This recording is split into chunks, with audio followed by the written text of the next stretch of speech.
Guys, mnanipata vizuri? Je, mwanipata vyema? Naam, swadakta, ni Jumatatu njema ambayo tena tunajizatiti kititi hapa kwenye TV ama kwenye televisheni nambari moja, televisheni ambayo inapendwa na nchi nzima kwa ujumbe sahihi, ujumbe maarufu, ujumbe murwa, ama ujumbe ambao hauna kuongeza wala kutoa. Sisi tutakuletea ujumbe ambao utakusaidia. Yaani namaanisha Obinna TV Show live. Okay. Wanasema wanipata vyema. Sawa, WhatsApp, asante sana. Movin Omondi Rada, poa sana. Hamana Don live from Kisumu City. Watu wa Kisumu, asante sana. Telmo Wasem Korada, tuko rada manze. Tunawasemea tuko salama, salama rohoni. Ni salama rohoni mwako. Salama. Vibwagiso, watu wa kutoa vibwagiso, Kevo. Uweke kibwagiso. Bose kwa hapa tutaimba na yeye. Sawa. Sasa nataka mniambie kama mahali ulipo unatupata loud and clear, mahali ulipo kama weather iko aje. Najua kuna mahali weather ni for two. Weather ni ya wawili. Weather, lakini kama unatupata vizuri ndio kitu najaribu kumaanisha. Sawa. Haya, live from Oman. Oman mko salama? Weather iko aje? Weather inakufeva ama haikufevi? Aya, mwiki live from sawa. Brain Kanu live from BG Pungoma. Watu wa Pungoma, asanteni sana. Saron Mutie, hatukupati, sema haunipati. Wacha kusema hamutu. Hamutu. Ukijumlisha sisi wote, ukijumulisha watu wote inamaanisha unasema watu wote hawatupati, ila ni wewe peke yako una itilafu.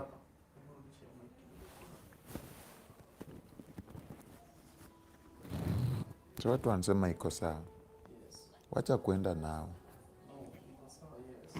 So Davido ndiye aliweka hapa, sio yeah. Anasema Hamon Fadhili, anasema Busia tuko ndani, asante sana watu wa Busia. Asante. Peter Clever, leo tumeingia mapema, asante sana. Sharon Muti Alionya wanta, asante sana.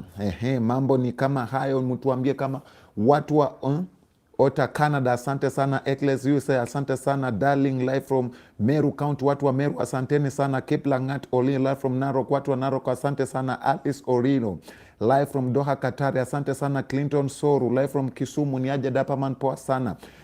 Alex Mwangu anasema mali niko na kupata live and direct, asante sana. Ogola Anton, two term is real. Tujui hiyo, sisi bora tukupee kitu unataka. Sawa. Remy Osoti Alionya to the world, asante sana. Kevin Lee Mulembe mnovandu vaingomosi muruo, asante sana. Tom Melon Kisumu to the world, asante sana. Sharon Chemutai live from Iran, asante sana. Watu wetu wa majuu, nyinyi watu wetu wa majuu tunasema asanteni sana kwa kutenga muda wenu wakati ambao mnaona kipindi chenyu kipendwa kimeanza, mnaweka kila kitu chini, mnaanza kukifuatilia. Yani naongelea watu si mwingine ama sio wengine, bali ni tunaanza na Queen Latifa, ukiwa pale hivi unasema wewe lazima udonjo Mabera, asante sana. Lea Alvin pia nasema niko ndani, niko locked, asante sana. Manze watu au ni watu wetu wa kule majuu, lakini ikifika tu ni muda wa Obinna Show live ama ni muda wa onyesho la Obinna Show live, mnaketi chini na mnaanza kufuatilia, mnasema hiki ni chakula chetu cha kuanza wiki. Na kama wiki yako imekuwa mbaya ama weekend yako imekuwa mbaya, hapa sasa ndio unaanzianga kutengeneza wiki yako. Hapa sasa ndio unaanza kupanga. Unajua pengine Saturday umekuwa na matanga, umeenda matanga, mjomba alikuwa amefariki, umeenda matanga, Sangasi alikuwa amefariki, lakini sasa hapa hivi unaanzia hapa juma lako, unasema manze mimi sasa hapa naanzia hapa, unaanza kupanga aste mpaka upate formation ya wiki. Manake mimi kitu ambacho nakijua, wiki ama juma bila onyesho hili haiwezi kunaisi, kwa sababu Jumatatu tuko hapa tunashinda na wewe mpaka jioni. Tuesday unapumzika kidogo. Jumanne, Wednesday tuko na riba. Sasa ya leo ni moto. Unakumbuka ya last, sasa ya leo nayo ni moto. Wewe sasa tegea tu, alafu utasema therapist. Alafu sasa Friday tuko na pop the balloon, mtu anapata mtu wake. Saturday niko pale Pepe Tanga, nakuja tunapepeta, alafu na kuwai shilingi 5,000 pesa taslim, pesa ya Kenya. Sasa wewe utakanga wiki yako tukupange aje? Tusaa kupanga already. Wewe tuambie. Aya, anasema excellency vile inafaa. Alfred Daudi anasema vile inafaa. Anasema sana Mwakini Mwikali live from Kisumu. Asante sana Sharon Keboch locked from Meru. Happy Clara, happy birthday to Caleb. By the way, Caleb alikuwa na birthday. Anafaa tupange na nini, anafaa tupange na keki. Derek Ndeda watching live from Nikondani na kupata loud and clear. Asante sana watu wa Port Victoria. Pia karibuni sana, naona pa Ian pia hapa hivi anasema na kuwatch tu nikiwa hapa. Asante sana Steven Ambia. Karibu sana, tulikuwa tumekumisa. Pia sisi tulikuwa tumewamiss. Tom Elvis Friday. Hapana. Mimi sikukuona. Boiling Point. Hello. Happy Clara. Ndokudonjo. Excellenza. Asante. Official. Karibu sana. Mwalimu Kiptum. Say hi to nitamusalimia kifika hapa hivi. Rogers Yogola. Dapaman Gotea Bosi. Nitamugotea, utacheki tu. Eddie Dapaman watching live from Bondo. Watu wa Bondo, asanteni. Asanteni bwana, mlitukaribisha kama kings and queens pale. Queens tuliharibishwa kama kings and queens. Ama we welcome you like kings and queens. Okay guys, Bondo mimi mlinikaribisha kama king, mukakaribisha Dapaman kama queens. By the way boss, unajua jana nimekuwa kwa ile room ya unaingia alafu inatoa joto. Room mnamwaga, acha nikuonyesha. Kwa huko tafuta walinitoa manager wa pale, tukaingia na acha nikupe. Acha nikuonyesha. Maisha Dapaman, I want to leave it. Walinisema mbwe hapo. Sasa tulikuwa tunadvertise ya couples. Toya. Manager. Sionyesha poa. Nakuomba tutafadhali. Tulikaa hapo 1 hour 30 minutes. Mulika kwa sauna. Inaitwa sauna hiyo. Tulikaa. Mulika kwa sauna 1 hour 30 minutes. But sika mulika unashida kwa advertise hii video siko mali. Sijaposti, nimeogopa, nilijua tu boss yake ona hii. Si ukishaonyesha sasa ndio sasa baadaye ukiona huko atajua itakuokolea ndoa. Sijaposti mali. Chukua, acha nisionyeshe ni kuharibia ndoa juu hiyo position mmekaa hapo. Tumekaa. Nasema huyo ni manager wa kampuni ama wako? Wa hiyo kampuni. Ndio kinyosi. Na si ulisema wakuja wakunyoe. Huyo manager sana.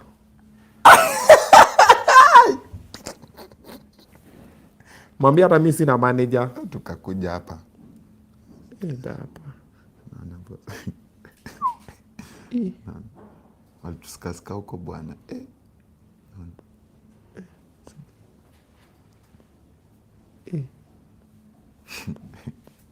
Tulikuwa mpaka na cameraman pia huko. Sasa tulikuanga 3. Sasa utakuja lini? Mungu kibariki wengine, hata si tukumbuke. And speaking of David, umepata? So saizi kuna kitu inaitwa buy me soda. So David, weka QR code kwa screen waone. So kuna QR code iko kwa screen, ukiscan unaweza tunulia soda. So kama show imebamba nini, so saizi hata ile mambo ya ati tills you natuma wapi ni usijisumbue. Chukua tu kamera yako, scan tu hiyo QR code nini, unaona buy for Obinna soda, yes, buy 2 sodas, 1 soda whatever, 50 bob, 100, 1000, whatever it is. Una click tu hapo, ina kuprompt kwa M-Pesa yako ama kwa Airtel Money. Unanunulia ka soda hapo teke. So hata atakuwa tukiwa hapa na maguest kama wamekuja, naambia tu wanatengeneza platform yao ya buy me soda. Na pia unaweza tengeneza by the way, unataka kuchangisha do, unataka kufanya something, unaweka tu hiyo buy me soda, una login na create account yako. Hata unaweza create ukiwa live, ni kama tu tap tap kwambia msee nitumie Lion, so inakutumia do directly kwa simu yako. Alafu it does not show evidence. Ukinitumia do sijui imetoka kwa nani, ati sio niko na namba yako nini, no. It's very very anonymous, and then pia inakam na level ingine na class ingine hapo to buy me soda. Unajua umeeleza lakini bado sijapata. Okay, buy me soda na simu yako iko wapi? Kuna simu? Rununu ndio hapa. So weka kamera, enda kwa kamera simu yako. So David andika tu buy me soda. So hapo hivyo. So ukiweka upigi picha, unaweka hivi. So ukitap tu hivi kwa nini yako. Kwa nini simu gani uko na mzai? iPhone.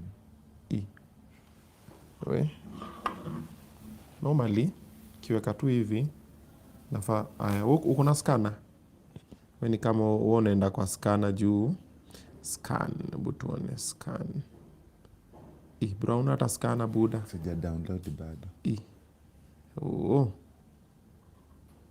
Juu yako sasa tena mambo imechemuka hapa.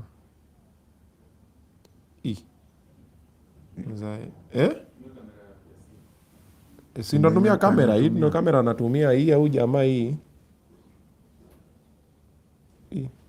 Lakini buda yako iko down. Kwa hiyo simu yako. iPhone. Hii simu yako hii uliuziwa simu fake. Sasa unaona kamera, wacha tutafute kamera. Hiyo ni clock. Kamera ndio hii. So unaona button ya koriso kamera nikiweka hapa. Kwani simu zenyu ni same? Nadapa man. Heri yangu.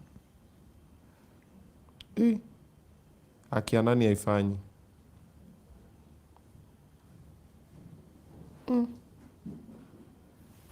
Kwani? Watu na scan your side?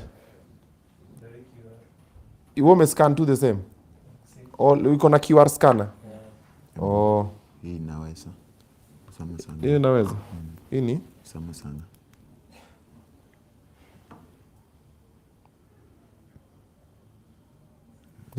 Unaona? So you kieka tu hivi isha scan hapa imekwambia, alafu inafungua. Unaona sasa, unaona ukisha scan hivyo unafungua. Inaleta. Imeandika soda. So ina open hapo. Unaona jina yangu Obinna. Unaona? So hata nitaeka hapo picha yangu. So ukiscroll hivi hapa chini kuja buy me soda. Kuna hii 50 bob. Kuna 2 sodas 100, 3 sodas, 4 sodas, 5 sodas, 10 sodas. Hivyo tu. So tujaribu hii soda moja 50 bob, unatapa hapo. Unaweka hii ndo namba yako. Hapana hii. Hii hapa hii. So unaweka hiyo, unaweka namba yako, alafu you can say something, andika hapo kunywa soda. Kunywa soda. Acha tufanye hivi, madiaba. Kunywa madiaba.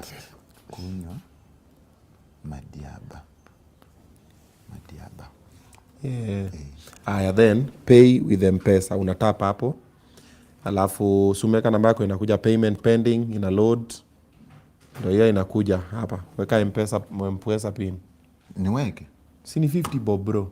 Sina kurudisha 50 bob. Si tunaona kama inafanya. Ama una 50 bob kwa nini?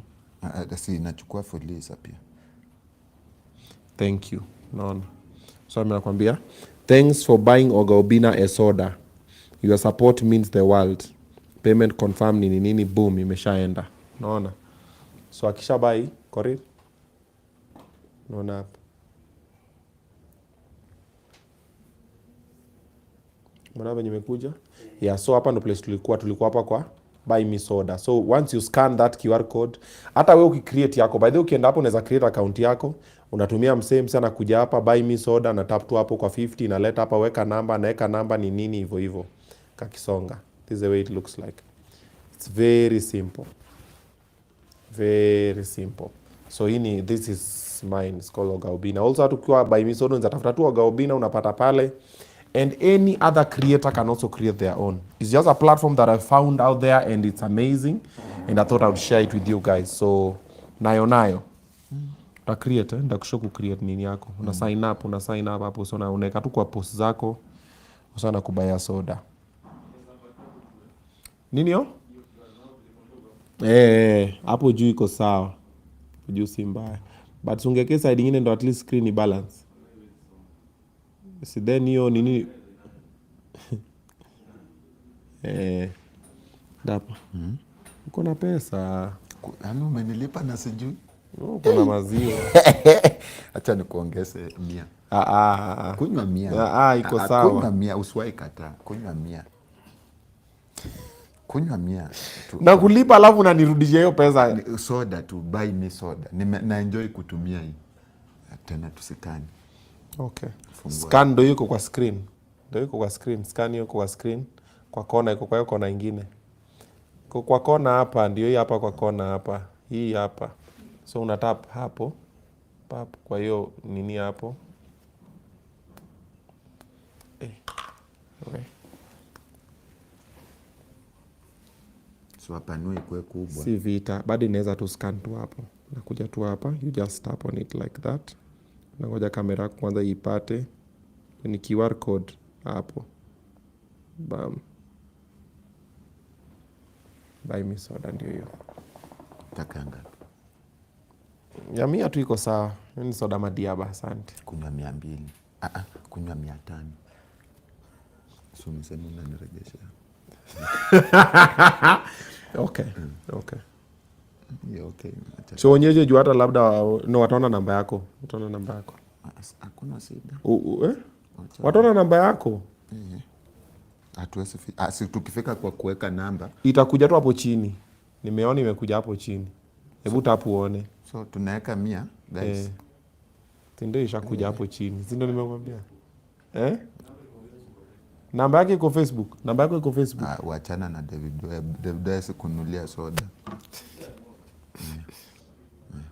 Say something. Soda for bossy. Soda. Sipio ninulia kwa hapo. Kiresti madiaba. Bado huja sign up. Soda for bossy. Obinna. Message yako ni soda for bossy Obinna. Okay. Tick.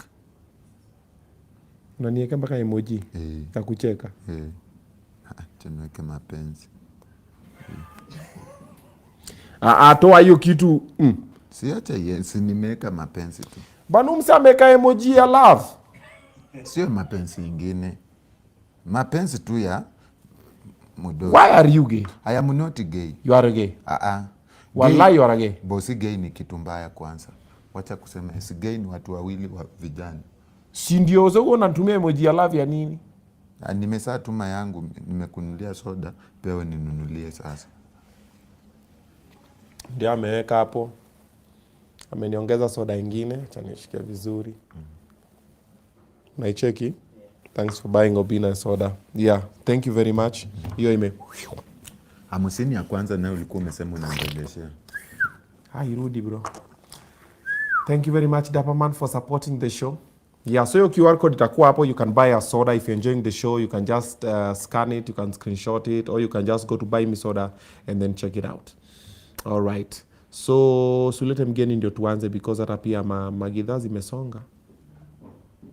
Na leo umenifinya aje Dapaman? Mimi niko tu sehemu yangu hapa. Dapa. So naona hata kwa shule basi ulikuwa mchokozi. Ndani. Si ndani. Huko. Ama nikaa hivi. Toa mguu nakaje ni kama wewe unacheza ile timu ya nini? Arsenal. All right, the video. Anza kipindi pandi. Obinna, you need to be here. I am. Check it, guys. This is Obinna Show Live. Coming to you live from Obinna TV Studios.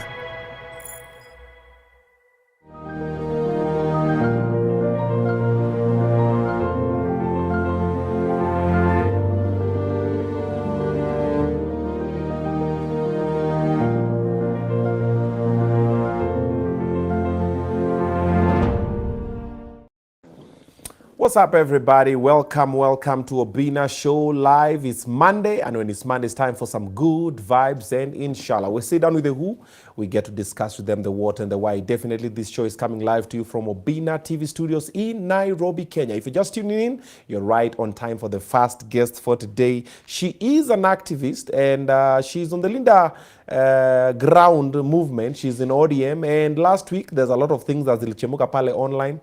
So we've also invited, I want to find out this Gen Z movement that has been happening. Are we still on the right course? Are we losing direction? How are we supporting Linda ground? Are we supporting Linda Mwananchi? Where do we go to end? Are our activists getting to turn to be for sale? Yeah, ama bado watu wana mean well for the country. That is what we're about to discuss. Then after her, of course, we have a whole list of guests today, including Amin FX. Yeah, Amin amerudi, nimemwambia nataka turudi to trade tena.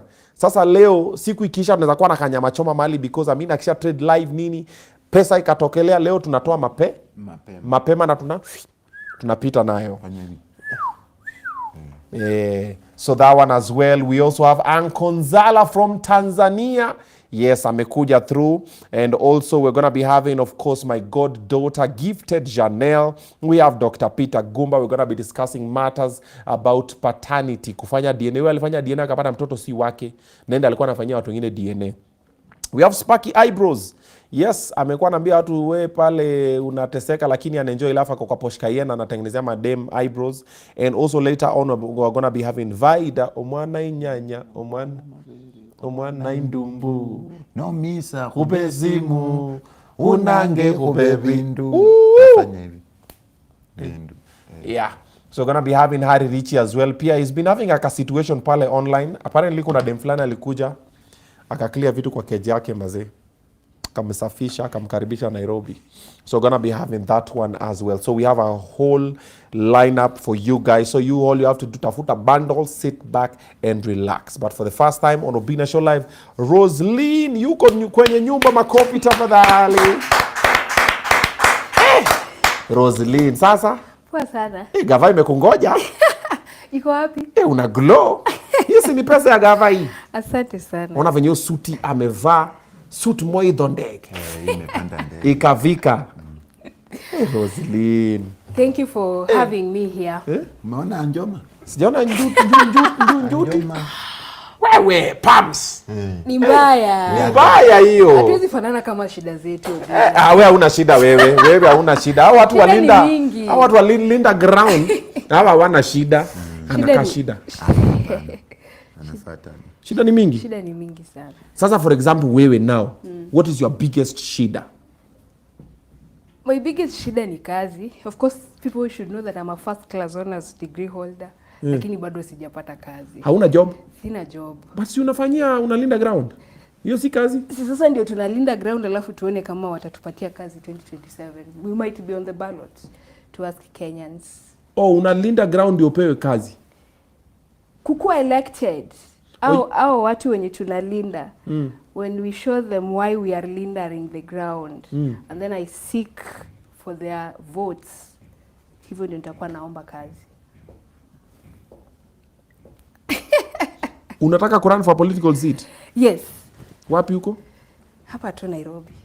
Women rep? We shall disclose. Uko pipa saris? Hatuwezi endea kiti ya pasaris akiwa pale. Hatuwezi endea. Because tukiangalia Nairobi. Nairobi pasaris akisema, unajua hajasema. Hata hajawahi. I hear she gives people opportunity, anasema I can support any other person. But the day pasaris atasema anaendea hiyo kiti. The opponents should just cancel their ambitions. Pasaris? Yes. Pasaris. There's no way she's losing that seat akiitisha kiti. Pasaris mmoja? Exactly. Na ODM. Njua hiyo watu wanadhani ODM imekufa. Pasaris, unasema zile pasaris wakienda head to head na mama nani, anaitwa nani? Mama Miradi. Miradi gani? Millicent Omanga. Nasikia anajiita mama Miradi gani? Ati pasaris hapa Omanga, hapa pasaris na Omanga, unasema pasaris. Kati ya pasaris na Omanga nani ako na miradi? Well. For real? I'm asking you, you're a voter in Nairobi? Yeah. So kati ya Pasaris na Omanga nani ako na miradi? Mimi siwezi kuwa biased huko. Lakini niko tu biased kwa vote. Babu. Lakini kwa Babu tu hiyo na nimejua mimi Babu kwa sababu. Hiyo tu ndo nimesemanga hao wengine wote wajipiganie. Mimi sitapigania mtu mwenye hajanilipa hapa. I'm not campaigning for nobody. Because mimi nikisema Pasaris by the kama Obinna na nikisema mamiradi Obinna so, but Babu nayo kwa sababu huyo bila anything Babu any day. Huyo nani nimesema hiyo nani kwa biased but the rest wapigane tuko wangangane. But wewe unaona mama miradi na Pasaris umeona she ain't got nothing on Pasaris. She ain't get. But she has not even announced. But they're waiting. Yani wanaomba sana tu asisimame. They keep praying every day. But you know the only difference that mama miradi na Pasaris wako nayo ni for Pasaris people have seen what she can do. Mama miradi people have not seen what she can do, which is also an upper hand to both of them. Depends on how they play it. Because this person can say mimi nishapika githeri mumeona naweza pika githeri. Huyu mwingine anasema mmeona githeri huyo mimi yangu sasa mjaona. Mimi sasa nakuja na pizza. But it's up to Nairobians to decide. But me kama msichana ambaye natoka ODM sidhani kiti ya Nairobi ya ODM tutaiacha iende kwingine, especially if we will have candidates. Okay. We'll show some people shege including your Babu Owino. Hii interview naona ni kama utaki ifanyike. Amesema ODM is dead. Amekuwa interview asubuhi. Umewatch interview yake kama unamfollow? That is true. But well, and that is true Obinna. Yeah. ODM is dead. Tutapigana na wetu sahi inakuja. Our war is coming. Ni venye watu walinda ground wako in denial. But kwa hii interview usiongee juu ya Babu kwa sababu mwambie Jumini nikimwambia itakuwa mwambie patimpe rules na umpatie kinywaji. Sheria. Kwanza huyu ndiye alichokosa Sifuna, si ndio? Ni huyu. Huyu ndiye ametukana Sifuna. Interview ikatike. Nimemkumbuka tu kwa sababu ya hiyo. Otherwise, sheria. Maagizo. Kwa hii interview usitaje Babu kwa mabaya. Kwa sababu bila Babu kuna tabu. Sasa kama ana mazuri, nitatoa wapi gani? Nitatoa wapi mazuri ya kuongelelea? Mako. No, ako na mazuri gani? Wewe niambie mazuri yake na mimi walau niseme mabaya. Hamwezi kuwa mmeniita hapa alafu sasa mnataka kupush his agenda na mtaki control. Sijapush agenda, nimekwambia tu Babu kwa sababu. Lakini ndio nakwambia kama sina mazuri ya kuongelelea na niko na mabaya, mbona msikubali Babu Owino? Si niko na mabaya, niko na. Unatoka constituency gani? Hii Nairobi. Nairobi is not a constituency. We are voting here in Nairobi. Yeah. I might even go and register to vote in Embakasi East. Which is fine, but have you been to Embakasi East? Yes. Have you seen what has happened there? Relatives are living in Embakasi East. So, uko na watu Soweto? Kwanza tani nimekuja na picha ya Feather Estate. Mahali fulani nataka tu discuss. Uko na picha ya mahali fulani. Exactly. Hapo Feather Estate. You are the people who you look at a glass, it is half full with water, but you'll complain why this other part is not there. No, I mean, this is a democratic world. Kuna mazuri ambayo amefanya, we can't disagree. But pia kuna mabaya ambayo we need to criticize. Okay. Because just the way people criticize. Now you are talking, lakini usiseme ati. Lakini pia unajua wezi niambia ati mabaya hapa wezi ongelelea sijui nani, si basi nikae nyumbani. Nakwambia huyu sio mimi. Umeniita huyu? Ndio mdosi. Omera. Amedosha bomu hapa na bosi sasa mimi. No, bomu kuje tu. Hebu kwanza muangalie mic ya guest kama iko na shida ama iko sawa. Davido mulieka ile cable. Lakini usiseme ati. Lakini pia unajua wezi niambia ati mabaya hapa wezi ongelelea sijui nani, si basi nikae nyumbani. I think iko sawa. Davido akituambia iko sawa, iko sawa. Nick ndio tumtrust. Nick anakuangalianga akiwa serious hivi. Nafikiria audio iko sawa. Alafu anamwangalia, alafu anakuja anaangalia, alafu anapandisha volume. Na sasa hiyo audio ati Nick iko sawa. Pia mgeni maji, naona tuko na vita hapa. Pia mgeni maji haraka. Sasa mgeni. Okay. Kwa uwepesi. Unyoroswe. Tuko na sarubati. No. Ya machungwa, sarubati ya ile kitu. Tikitiki maji. Okay. Tikitiki maji kwa kizungu ni watermelon. Ile razi watermelon ni guava. Mapera. Hiyo ni mapera hiyo. Mapera iko na juice. Hata mimi sijawahi iona, I think ndio. Ni mapera for real. Utaonaje na uko Linda ground? Obinna. Yeah. Unajua tukiambia watu wa Linda ground wasiwatch hiki kitu una followers. Waambie Waambie hizo vitisho tumepewa mingi. Oh, we'll cancel nini? Bwana Mungu akisema ni hivi ni hivi. Mungu akisema leo hata watu walinda ground wote wakiamua kuwatch. Na Mungu aseme Obinna haiwezi. Haiwezi. Ni Mungu tu ametushikilia si linda ground. But jamani. Yeah. Obinna, do you ever wish to contest in future? Not in the near future. It's not in my plans. Not in your plans. Yeah. As of now, which is your favorite political party? As of now, my favorite politician is Babu Owino. I don't have any I'm not favorite asking about political politician, party. I'm asking political I don't party. have any favorite political But party. amesema ataunda chama. Will his party Akiunda be... niko ndani. Okay. Chama yenye Babu ametengeneza mimi niko ndani. Hata mimi. At the moment mimi naona tu venye nimechanganyikiwa huko, I'm like, you know the truth. Okay. Pati drink kwanza. Wacha tujaribu hiyo mapera, sijai kunywa. Moja niliona Gaucha alikuja hapa akasema pia watu ODM iko na machungwa, watu watafute chama zingine watengeneze za mapera, avocado. Sasa bosi, ndio unakunywa chama ya Babu. Bosi. Hata mimi hiyo mapera. Hata mimi nilikuwa naomba tu. Nimeona ya orange hapo, nibadilishia. Amesema hii mapera ni ya Babu, unajua vitu za Babu sasa pia kwa state nazo nitafutie. Naona orange hapo. That would be better. Haya. Sasa bosi. Sisi weka hiyo ya Babu tukunywe. Mimi na wewe Babu. Hiyo chama ya mapera si tukunywe hiyo chama ya mapera. Acha ndio nimwagie huko chini. Karibu sana Obinna Show live. Asante. I've been seeing your videos on different platforms. Si muko na hasira. What is the anger for? Hatuna hasira. In fact kwanza tuko very composed. Utakuwa na hasira ni wetu hawaamini tuli change mind.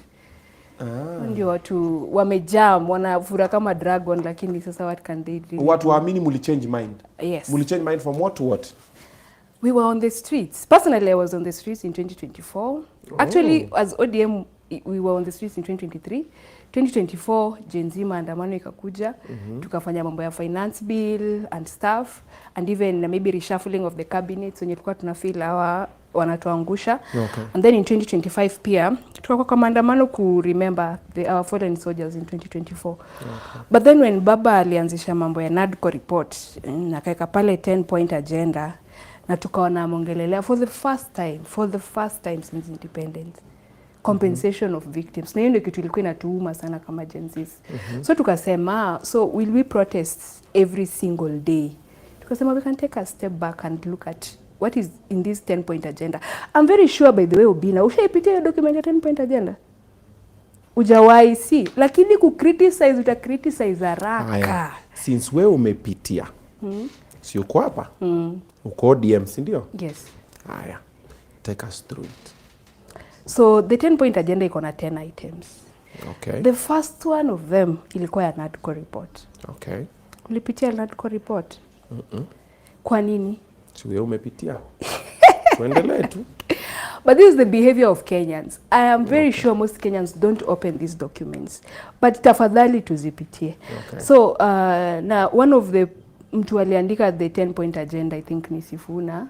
Okay. He has come out clearly kusema, mimi nilikaa chini, Baba akaniambia tuandike. And so they looked at some of the things we have been crying on as ODM members.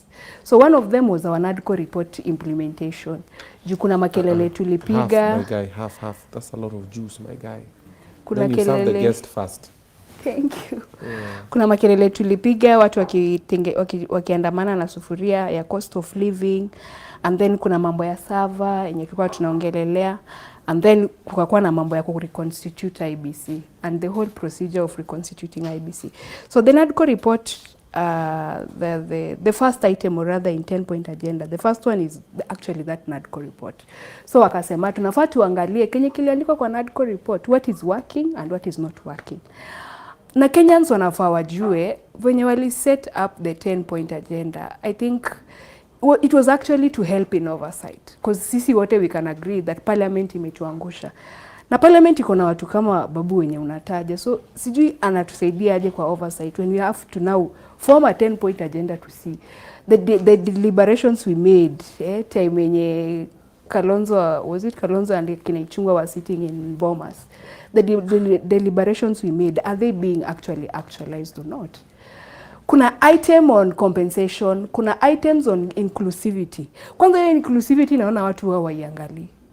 A whole directorate of the marginalized community has been formed. Obinna, marginalized community kwa hii country ni kama gani? Ni kama gani? Marginalized community? Yes, according to you. There's a bunch of them. First of all, we'll start with are women there? We have people living with disabilities. We have some other, what is it called? Communities that are very, ni kama Wakuria. I'm just using example. Yeah. Like there are not many, but they are always ignored and sidelined when it comes to. Exactly. Yeah. So there's formed a whole directorate to actually oversee some of their issues.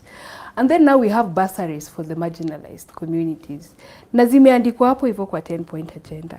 So mtu kama mimi siwezi elewa shida yenye Mkuria anapitia. Ni Mkuria tu anaweza jiongelelea.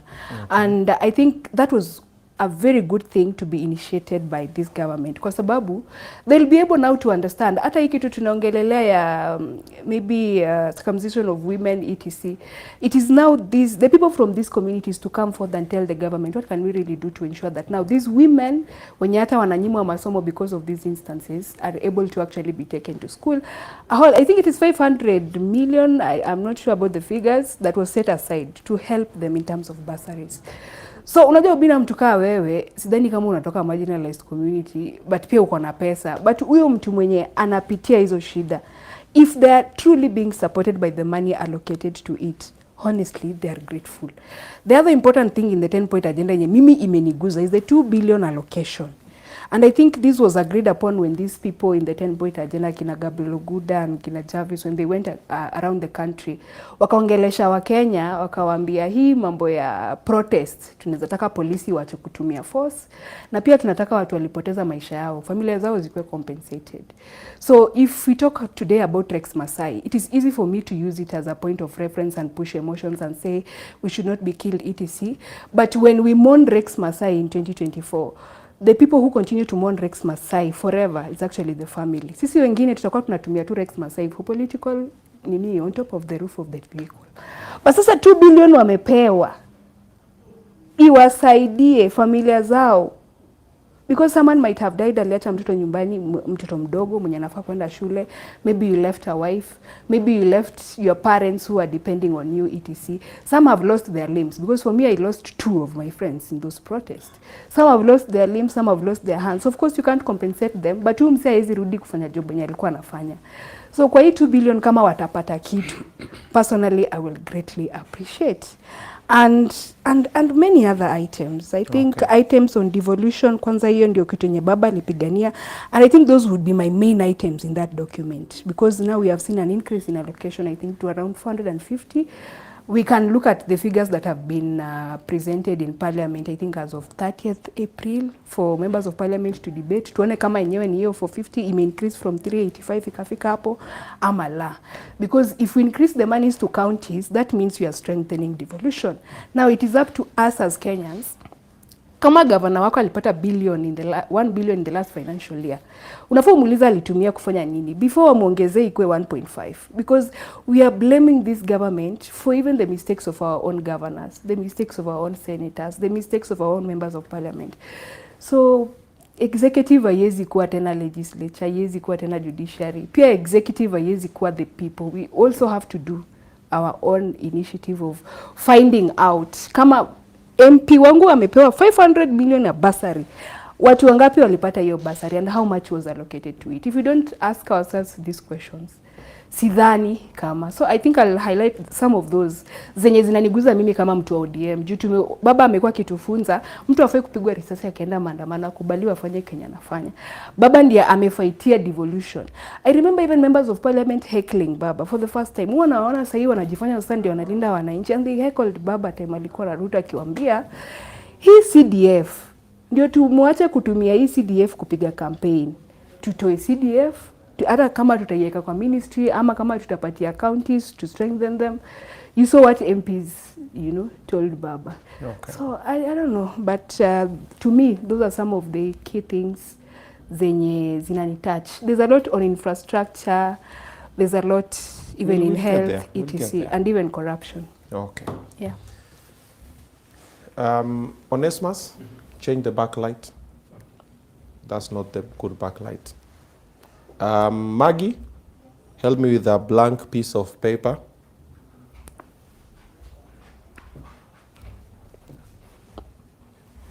So now, kwanza onja juice yako kwanza. Sasa I'm about to exert a lot of pressure. Na si unaona at least orange na ka orange si kama hiyo mapera yako. I grew up with mapera.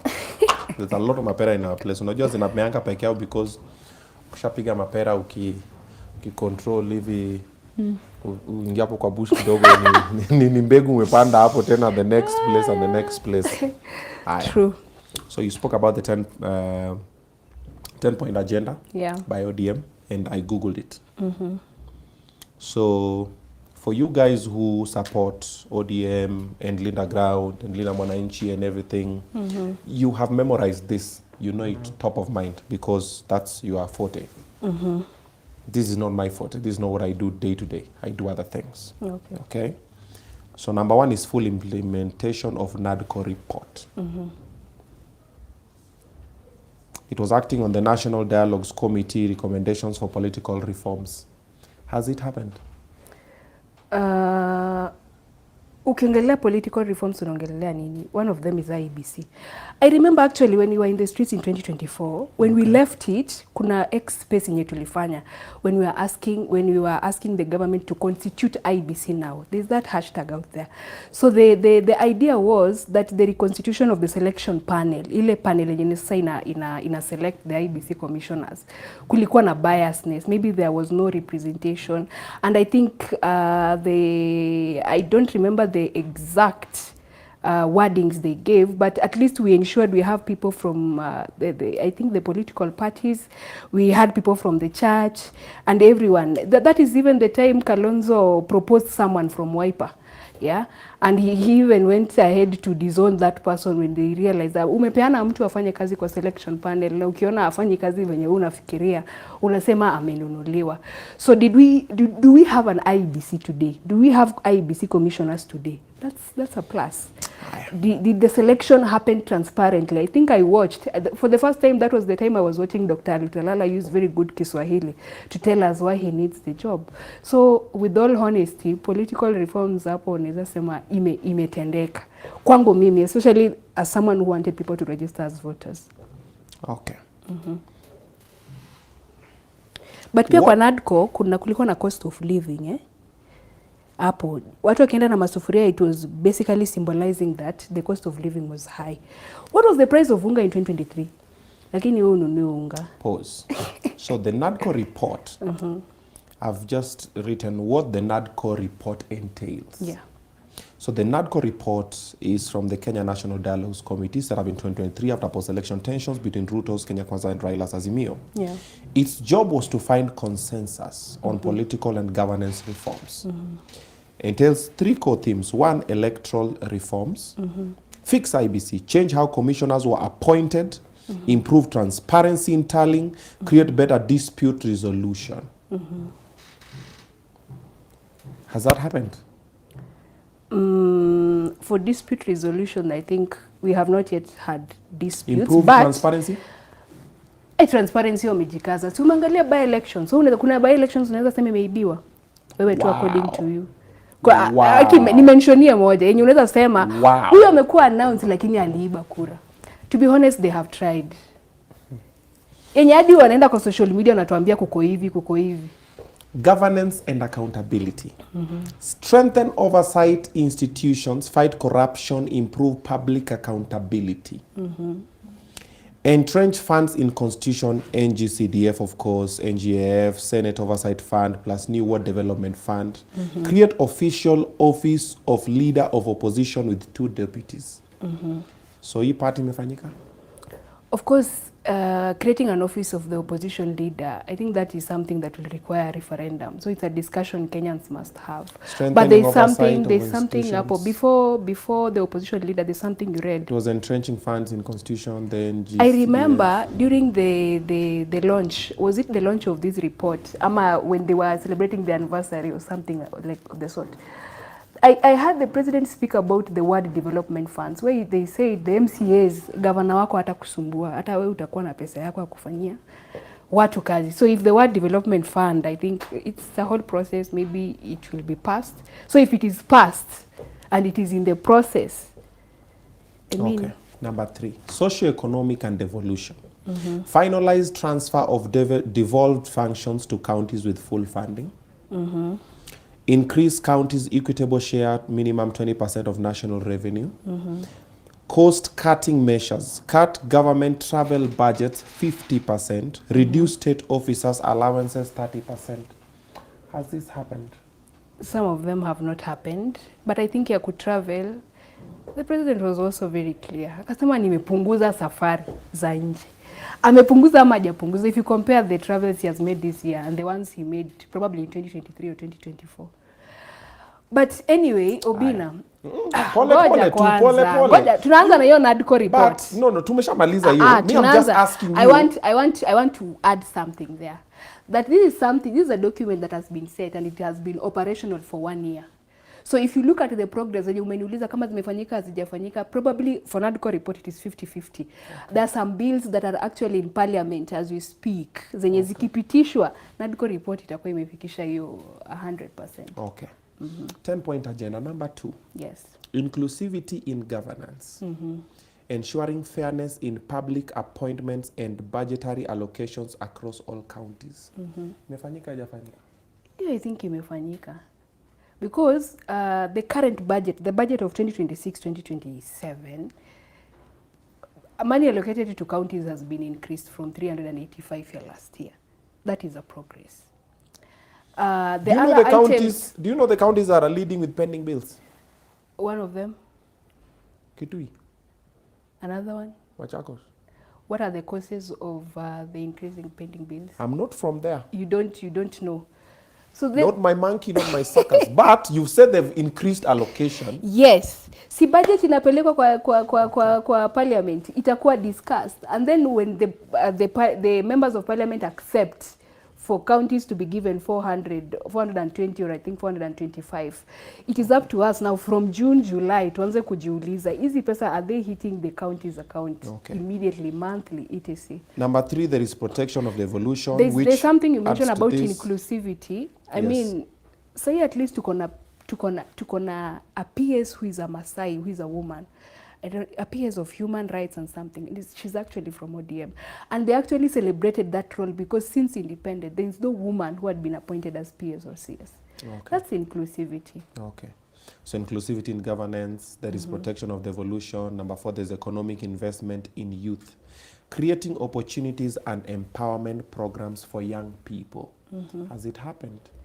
Nyota is one of them. Okay. Yeah. And as someone who has gone to university, I have not benefited from Nyota. But as someone who has not gone to university, they have benefited from Nyota. I actually have one girl from, was it Busia? She went for a rally. It was a rally was it a rally or a meeting? Sifuna was actually holding it with Caleb Amisi. And then Sifuna said, hiyo pesa ya Nyota inakuja, mchukue na mkule. That girl akaisikia vizuri akasema kumbe kuna pesa mahali.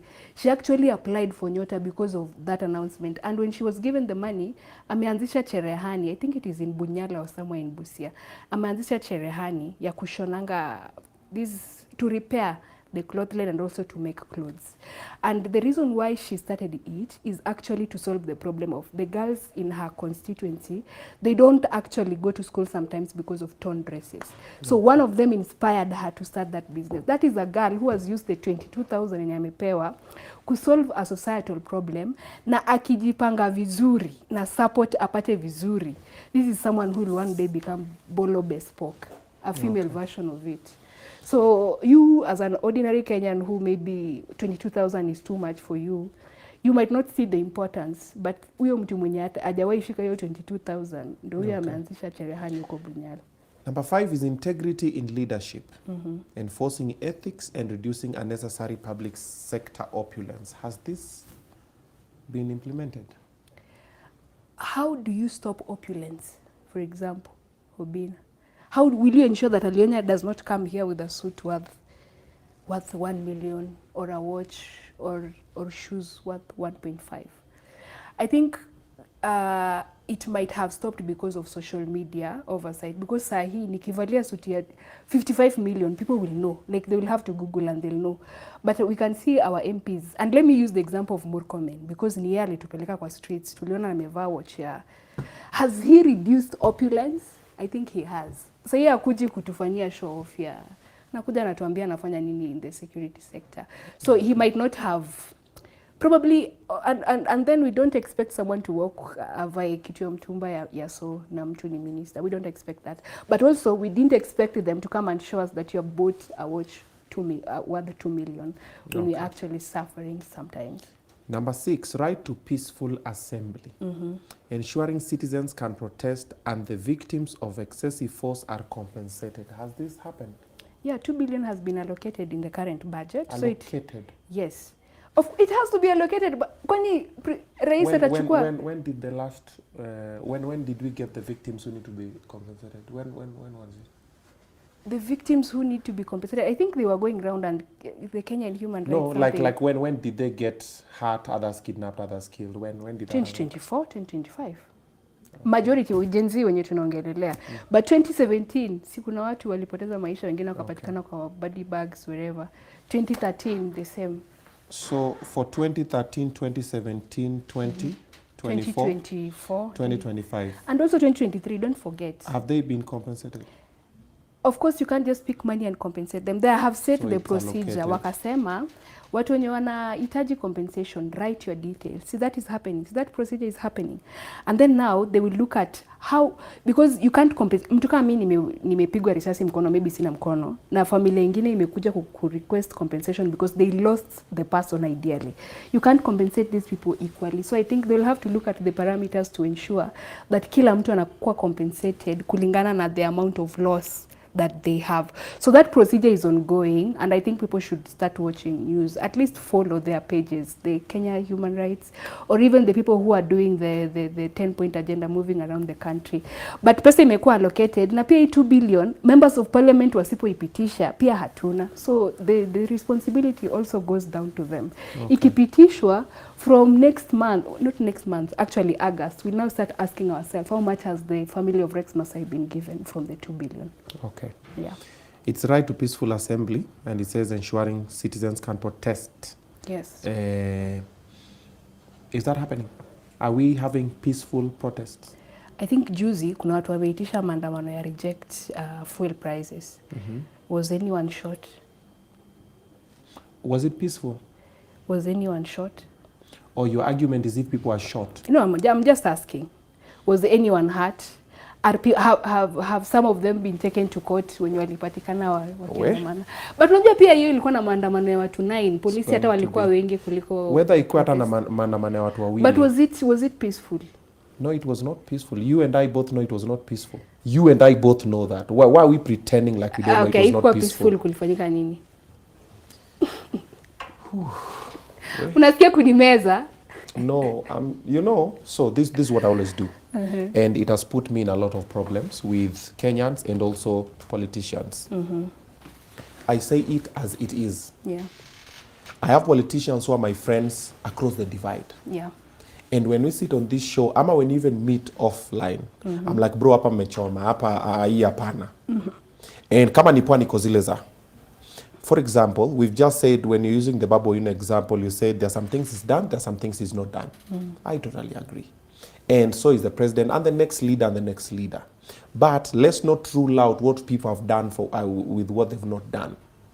Kama umefanya, sema hapa. Nimefanya. You see, like for example, you mentioned the Nyota program. As much as it has its issues, yeah. Iko, tumeona Nyota program, I'm like, hapo mimi nimeona. If someone comes and says, oh, President, alisema barabara nini? I was in Bondo, I drove and I've driven back. I've seen the construction work that is happening along this, from Rironi going all the way. I've seen, it's happening. So I would say, nimeona inafanyika. We've seen Talanta Hela. As much as we know, it is around 40 billion, but we're going to pay 100 and something billion. Sasa hiyo ndio shida. Shida si ati Talanta Hela iko. Shida ni hii. So, let's not downplay what is, because we are fanatics. So if there was no peaceful demonstrations, let's say enyewe kulikuwa na demonstration a protest, it was not peaceful. Let's agree first, and then we say no. The 10-point agenda said we want right to peaceful demonstrations, right to picket, which is supposed to be there by law, but it's not happening. So tuseme tu hapana, watu walipigwa risasi, watu waliumia. Basi nimekuuliza tu, because the reason why actually that item was there is because we lost people in 2024. We also lost, I think, Kariuki in 2025.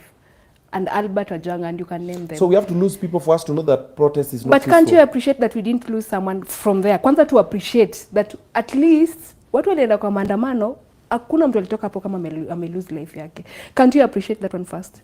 Because there are other issues of maybe someone being arrested, etc. Those are things we can talk about. There's the issues of tear gassing, but I think mostly it has been in political rallies, events. That is also an area of concern we can talk about. But Obinna, kusema ukweli, tulienda 2025 ulikuwa unakuwa sure ukitoka kwa nyumba ujui kama utarudi. But so walitoka kwa kaenda maandamano na wakarudi. Can't you appreciate that first? Okay, we really appreciate all the 9 people who went to picket. They were not killed, and they were not. And they went back home alive. And they went back home. We really appreciate. We are really grateful. I've seen that. But there's nothing you can do about it. Number 7, audit, reduce national debt. Managing the national debt burden and reviewing its usage. Has this happened? Kwanza hiyo ni kitu niko na issue nayo sana. The reason why I actually left the streets to start asking questions on policies is actually national debt. Hii national debt imechukuliwa since independent, and something yenye inanisumbua mimi as a young person is people take debts and they don't tell us they are taking that debt for which purposes. Because when you say nachukua loan ninde nijenge barabara, as Alionya, it will be easy for me kuuliza ulichukua 5 billion umetumia ngapi kwa barabara. My concern with the public debt is actually the issues of disclosure. But I know there are issues of, I don't know, privacy, confidentiality between governments, etc. But sasa, kama unachukua 50 billion yenye mimi nitalipia, mbona hata MPs wao watuambii serikali imeenda kuchukua pesa fulani na itatumia kufanya kitu fulani. I have an issues with actually disclosure of the purposes of these debts. Another concern I have, Obinna, ukiangalia the public debt, I think saiko at 12 point something trillion. Almost a half of it, or slightly above half of it, is a debt taken internally. Internally, nani anaweza pea government loan? Banks, si ndio? Maybe insurance firms. Hizo mavitu zenye zina pool resources. Sasa mimi najiuliza kama Alionya, and when you look at these books, you'll find that the interest we are paying on internal public debt is actually more than the interest on external. So mimi najiuliza, let us assume, okay, without mentioning banks, let me not mention them. Bank X has loaned 50 billion to government. Why can't they lower their interest rates if na zile concession on loans zenye watu huongelelea, which are more cheaper?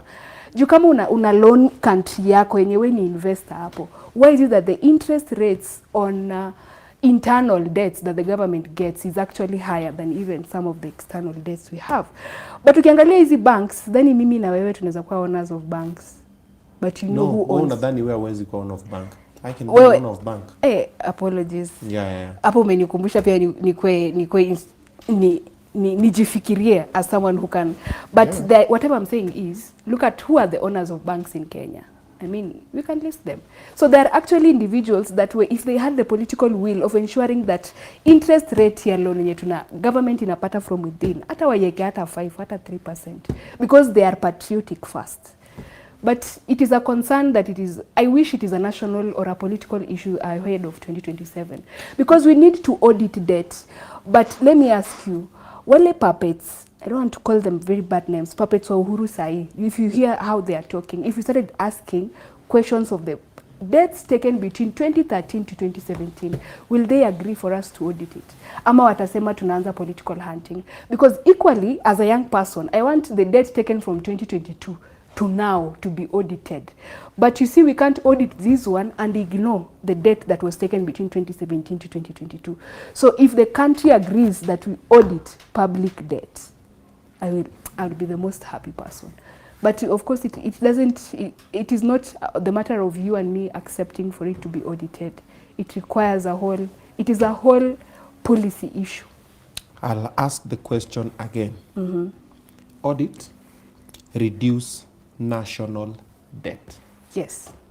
Has the national debt reduced? No. Si ni ukweli? Okay. Whose responsibility is it? Both the executive and parliament. Kama sahi we are going into this financial year, we have said our budget is around 4 point something. Now of course tunajua revenue yetu is around 2. So members of parliament, any member of parliament who will pass that bill will have to know that hiyo 2 trillion tunaongelelea, we can raise it as a country. But the excess is money that has to be borrowed. So any MP who passes that actually allows the government to borrow. So it is a responsibility of all of us, and especially members of parliament. Kama tunataka ku-reduce, waanzie kwa executive committees. When the budget policy statements zinapelekwa, they start questioning and saying, okay, we are budgeting for 4 point something trillion. Where are we going to get the 1 point something trillion that we're actually budgeting for? So isipoanzia huko, hata mimi nikipiga kelele kiasi gani kwa social media, it won't help. And by the way, the other reason I left the streets to actually go on policy is that in 2025, there was a Zoom conference where we were in as people who participated in the protest. Kuna watu wamepelekwa majuu, by the way, at least waka share the experiences in Kenya. Some of us, we didn't go, but we had a Zoom meeting. And one of this young man, I don't remember the country, ali to challenge, akatuambia, Alionya, you are so vocal today. You are asking questions in the Ministry of Treasury. If you are appointed the Minister of Treasury today, what different thing would you do? And it got me thinking. By that time, hata sikuwa najua the whole process of creating a finance bill. I went back, I started asking myself, if finance bill inaanzianga time gani? Before ifike July ama April, when now people have to go on the streets and ask the members of parliament to stop passing it, ilianzia wapi? And that is, I think, hiyo ndio pia ilinifungua akili. Nika realize immediately, I think from August, we are talking about the budget that we are talking about right now. Hiyo yenye tunaongelelea yenye imepelekwa parliament 30th April. Ilianzia mali fulani. Ukapata ministries zikaulizwa, leteni maoni yenu, mnataka pesa ngapi in this financial year? Wakaleta. By the time walileta, sector groups zililetwa pamoja zitoe maoni. I was part and parcel of sector groups that were asking questions on public debts. I saw another group of young people who were asking questions with regards to capitation, because you imeleta a lot of issues. And they asked very important questions. So wakasema hii capitation ya wanafunzi wetu hiongezwe. That time CS Mbadi was gracious enough. He met them and talked to them. What is this? So let me finish my train of thought. Kitu yenye naweza taka ku challenge my fellow young people.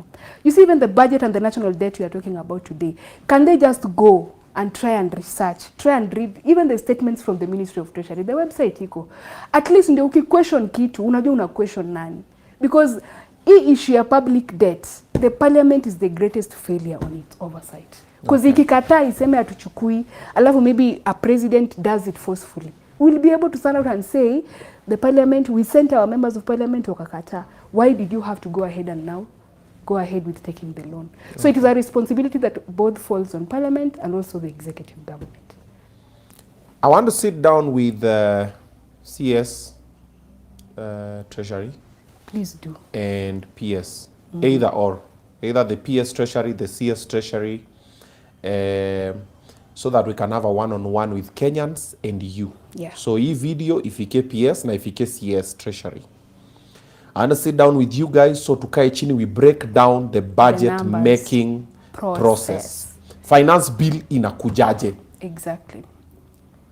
Because si sahi imepelekwa, si budget inaenda kusomwa tena. Na unajua nimeona mtu, ngoja kwanza, nimeona mtu kwa social media wakianza kuongelelea capitation ati sijui 95 shillings. By the way, the 95 shillings that they are talking about that has been allocated to each student, hata nimeona kuna wengine anataja 5 bob. Hiyo 95 bob is actually money allocated to stationery. Vitabu vya shule. Kuna 40 bob imewekwa kununua exercise book. Hiyo 5 bob wanaongelelea ni ya stationery. There is a case in point, I think in 2019, that money was actually 75 shillings per student. Mbona tunakuanga biased in judgment? Okay. And then the 95 shillings, si ati imekuwa allocated to one learner for the whole time. Madam. It is allocated, Madam. Ngoja. Madam. Nimeona niguze niongelelee hiyo. Yes. CS. Watakuja kuongelelea. But wacha wajipiganie. I had to. Lakini pia ndio is fine. But I totally agree with you. Umesema guys don't get all the details. Exactly. That is why instead of getting it from you, I want to get it from the PS. No na tutafungua phone line. Niambie Wakenya piga simu. ama Ulize uandika swali. hapa, nasoma nasema PS wanauliza hajibu, because you know when I'm seated here I'm representing these The people who are public. watching. Yes. The way I think is where most of them think. The way you think is how some of them think, and so on and so forth. So it will only be right if I sit down with the PS ama the CS from Treasury, watuambie ni aje, budget iko hivi, kuna hii capitation wamesema hivi, but hii ndio kitu. Because another thing that I've also said a couple of times, our government at the moment fails terribly in communication. That I agree. They are very poor in communication. That I agree. And the people who communicate to us are people also want their own self-interest. So watatuambia what tumejua tukasirisha. Okay? So PS ama CS, this is an open invitation. Musiende tuko kwa JKL peke yake. Na kwanza hata nikuongezee bonga points. As a young person from ODM, the chairperson of young captains, itakuwa bora sana nikiona the CS sitting on this bench. Safi. Number 8, fighting corruption. That's a big 10-point issue. agenda. Has it happened? That's a big issue, but we have seen some trials here and there, but it is not perfect. At least mambo ya fuel, although we don't know the true story, but at least tunaona mtu anakuwa arrested or something. Number 9, resource management, stopping wasteful public expenditure. We might not have achieved that, but we are in the process. And number 10, protecting sovereignty. Upholding the rule of law, constitutionalism, and curbing abductions. Has it happened? How many abductions have happened this year peke yake? I don't keep record of that. However, not all abductions are in the public domain. Exactly. So a lot of abductions happened in 2024. That one we agree. A lot of abductions happened in 2025. That one we agree. And sometimes it was just because someone has written something, someone has posted a certain picture. But kusema tu ukweli tu wa mambo, and Kenyans can even attest. I mean, sijui hata nisiongee venye umesema, hata serikali yenyewe itakuja ijiongelele because they are not on their payroll. From this 10-point agenda, we've discovered the things that have been implemented that Baba envisioned are about how many? 10. About how many? Out of 10, I would speak of 6. No. Let me read them just quickly. So we count. Full implementation of no, before you count, you need to know that there are some things that are ongoing. Kama ya NADCO report, we'll say ongoing. We'll say ongoing. Kuna kitu yenye inafanyika. Yes, no, ongoing. Yes. Sawa? NADCO report? Yes. Umesema ongoing. Nimesema yes. It has not been implemented. It has not been fully, lakini si nimekupatia vitu zinafanyika. It is ongoing. Then What has happened? In all items it will be ongoing. Let me break it down for you. Umepika ama hujapika? Lakini si umeona kuna parts zimepikwa. Umepika ama hujapika? Okay, let me just rate. Sema ninapika. No, let me rate the document. Have you served the food? No, let me rate the document. Okay. This document, out of 10, I would give it a 6. Because there are things that are happening. There are things that will continue happening even to the end of this year. And by 2027, there are things that would have happened. But for now, it is a 6 out of 10. That's above average. I'll read them. So hiyo ni mimi nimesha perspective yako. Wewe umerate, wacha pia mimi ni rate. Pragmatism. Full implementation of NADCO report, ongoing. Inclusivity in governance, ensuring fairness in public appointments, budgetary allocations in all counties, ongoing. Protection of devolution, ongoing. Economic investment in youth, hii tumeona yes. Si ndio? Hiyo at least hapo kuna nyota. Hiyo tumesema imefanyika. Si ongoing, imeshafanyika. Integrity in leadership. This is enforcing ethics and reducing unnecessary public sector opulence. Sema ongoing. Right to peaceful assembly. No. Audit reduce national debt. No. Fighting corruption. Between ongoing and no. So hapo hiyo ni spoiled vote. Resource management, stopping wasteful public expenditure, ini no. Protecting sovereignty, hapa tuseme between ongoing and. So basically, if you look at the yes and no, so what has happened is 1. Okay, So there's one yes. According to you, this is actually Obinna. Si tumesoma hapa. This is Obinna. This is your review. Me, I had my own review. So and I gave it a 6 out of 10. So we are looking at yours. Siwache tuangalie yako. Aya, pause. So tumesema hapo, I want yes, to give ni you a moja. fair fighting ground. Same points.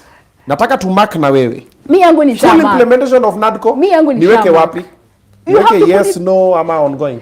It is ongoing. NADCO. So iko ongoing, iko hapa 1. Aya, inclusivity in governance. Yes. It has happened. Yes. Okay. Sasa tukuweke huku. Ehe. Sasa hii naeka hivi ndio at least tuone. Aya. Protection of devolution. Yes. Kwa unafoni utengenezee tu column yangu. Sini mix na hizo zako. Economic investment in youth. Yes, a strong yes. And it is because of our peers also. Unajua experts pia tulipeana maridadi. Integrity in leadership. That is ongoing. Right to peaceful assembly. Yes. Tumekuwa na wewe tumeangalia how many protests happened and how many were shot. Audit and reduction of national debt. Ongoing. Because that's a discussion that parliament must have. Fighting corruption. Ongoing. Resource management. Stopping of wasteful public expenditure. Ongoing. Protecting sovereignty. And the rule of law, that's the last one. I think that's ongoing also. Okay. So according to your points, hii ndio yako. So 1, 2, 3, 4. So we have 4. 4. Ni mixia column yangu na yako. Si ndio hii tu hapa chini yangu ilikuwa tick. Yako nipiga tick nikafanya ka x. So inaka kama ka x. So 1, 2, 3, 4. Hizi ziko yes. Kwa no, haujaweka any. But kwa ongoing umeweka 1, 2, 3, 4, 5, 6, 7, 8, 9, 10. So it is 4 out of 10. So say 6. No, you can't rate ongoing because ongoing is on either side. So your ongoing is 6. So 6 divided by 2. What do you mean either side? Which either side? Because it might be ongoing na isiende mahali bado. Si ndio maana, si ndio tukifika 27 tutasema ilikuwa ongoing na ikwenda mahali, we'll rate it at that time. But sasa kitu yenye ni ongoing kama ya gani tulisema ni ongoing. I think opulence and something. Hiyo ni kitu tukifika 2027 tutaangalia. So ukidivide hiyo 6 zangu by 2, maybe iende no ama yes, hiyo ni 3. 3 plus 4 is actually 7. I was actually correct. 7 out of 10. Si nikora Obinna. Na ni fact. Si tumefanya na wewe. Alionya No. ni mkora. I'm not a mkora. People should just learn. Ukipenda facts, sasa nikwambia Obinna. Ukipenda facts. Wewe umependa fact. Mimi nilikuwa napenda propaganda 2024 2025. Nikapenda facts. So kitu My nimekupa hapa world ni has- propaganda. No, it is not propaganda. You have given your perspective, sio? And in fact, tukiangalia even your own column, umekataa kuonyesha watu. Your ongoing pia ziko mingi kuliko hata the no. No, yes. No, that one I did. I don't actually have a problem with it. Yes. I just said in mind, yes was 1, which was the Nyota program. Yes. You are no Then more no, 3. there are 3. Then the ongoing is 1, 2, 3, 4. Exactly. But hizo zizi kuwa 10. No, si mbili Because tulisema 4 plus 3. mbili zime divide katikati. You say Exactly. they can't be then. So even according to you, unajua pia the most important kuangalia ni hiyo ongoing because inaweza fanyika na itafanyika Obinna, sijui utajificha wapi. I actually don't have a problem with the government. Okay? The problem I have is accountability. And that's why we are here. Like I've said, ikifanya nasema wamefanya. Kama wajafanya nasema hapa. 2027 naomba Mungu bado nikue hai. Nitatamani sana nikuje hapa tuangalie tena. No problemo. Now, let me ask you a very simple question. Now, forget even this. Forget even the 10-point agenda and everything. Uko Linda ground, si ndio? Kabisa. Why? When Baba died, actually, some of us were affected mentally. Wale watu tulikuwa karibu na sisi when we were mourning Baba, they will one day tell the story. But we didn't expect. Juu Baba ndiye alikuwa anatupea direction. Juu before Baba died, ulikuwa unapata anasema tuko broad based. Na pia maybe Sifuna akienda aseme kitu fulani anasema no, allow him to speak his mind. So he gave us that stability. But he died. People think he died before he gave the direction, but I think he died when he had given the direction. And as a young person, kwanza I can't forgive myself for not listening to Baba earlier. I just can't forgive myself. I wish I listened to Baba earlier. Nino mlitukana baba? hiyo na aungetupata hapo. Tulikuwa maandamano, nakumbuka tukiwa maandamano, dema mwingine akiambia watu baba kanyo, huyo dema lenanga wapi by the way, Agombo stay home. But when it reached a point we saw people putting people in caskets, that's why when baba said tuendi maandamano, maandamano haijakuwa tangu baba aseme maandamano hakuna. So as a young person I regret not listening to baba earlier. Venye tu alianza hiyo mambo ya AU nini I regret. But when baba died, I think that is where I just fell out with very many people. So kina babu trying to become kingpins all of a sudden, and they're like, so watu wa Mon kwanza watakudecide, wata decide kama utakuwa kingpin ama utakuwa kingpin. So, and to me baba's death opened my eyes, really opened eyes zangu, nikaona true characters za politicians. Because you can't always go full throttle. Sometimes you just need to take a step back. And Obinna, huwezi kuwa unapiga mtu ana nose bleed, hata yani he's fighting for his life, but you still continue, you want to kill that person. You can take a step back and say, yes, nimekupata ukiiba simu, nimekutandika ukanos bleed, lakini sasa the question is simple. Yes. Why are you on Linda? And I'm narrating. I mean, umeenda mbali sana. Si lazima nitoke huko mbali ndio. Lazima nitoke tu huko mbali ndio watu waelewe. Juu matusi ni mingi. You are a sharp one. You have first class honors in exactly. Education. And that's why I'm saying when baba died, it opened my eyes. And I started looking at the 10-point agenda differently. Okay. And then we had rallies. And even before the Linda Ground rallies, we had by-elections, I think. Because baba died in October, by-elections zikakuwa in November, si ndio? Watu wakasema, ODM imekufa. Kwanza the greatest target was Kasipul, huko Homa Bay. Wakasema sasa huko kwa Wanga, juu baba nilikuwa namshika mkono, this time she's going to see dust. And then people did not help the party to campaign. It was actually only Governor Gladys Wanga. Anatravel anatoka huko Homa Bay, anakuja Turkana, we had a candidate in Turkana, anakuja Nairobi, anapiga malaps, anaenda Mombasa. It was in Kilifi where we had a candidate for ODM. The other politicians wanajifanya they are freedom fighters all of a sudden. But this is just a moment where our candidates were contesting. Pia nikaangalia nikaona venye Glado amejisukuma, akasukuma Boyd Were, ndo huyo amekuwa member of parliament. Aya, tukatoka hapo, tukakuja, I think, was it in January or when did the Linda Ground rally start? They started actually in January. And then I looked at the discussion that people are having. We have asked government for roads. Roads are coming. Why can't we give the government time? After 5 years, ni Wakenya wata decide, by the way, Obinna. After 5 years, si hata mimi na wewe tuko na kura mbili peke yake. The rest of the Kenyans will have to weigh and say, okay, alisema ataleta barabara. Alisema hii SHA venye inasumbua atafanya hivi na hivi ikuwe sawa. Alisema hii SGR, no, situlie. No, it is my thought. See, I'm giving you my train of thought. Summary.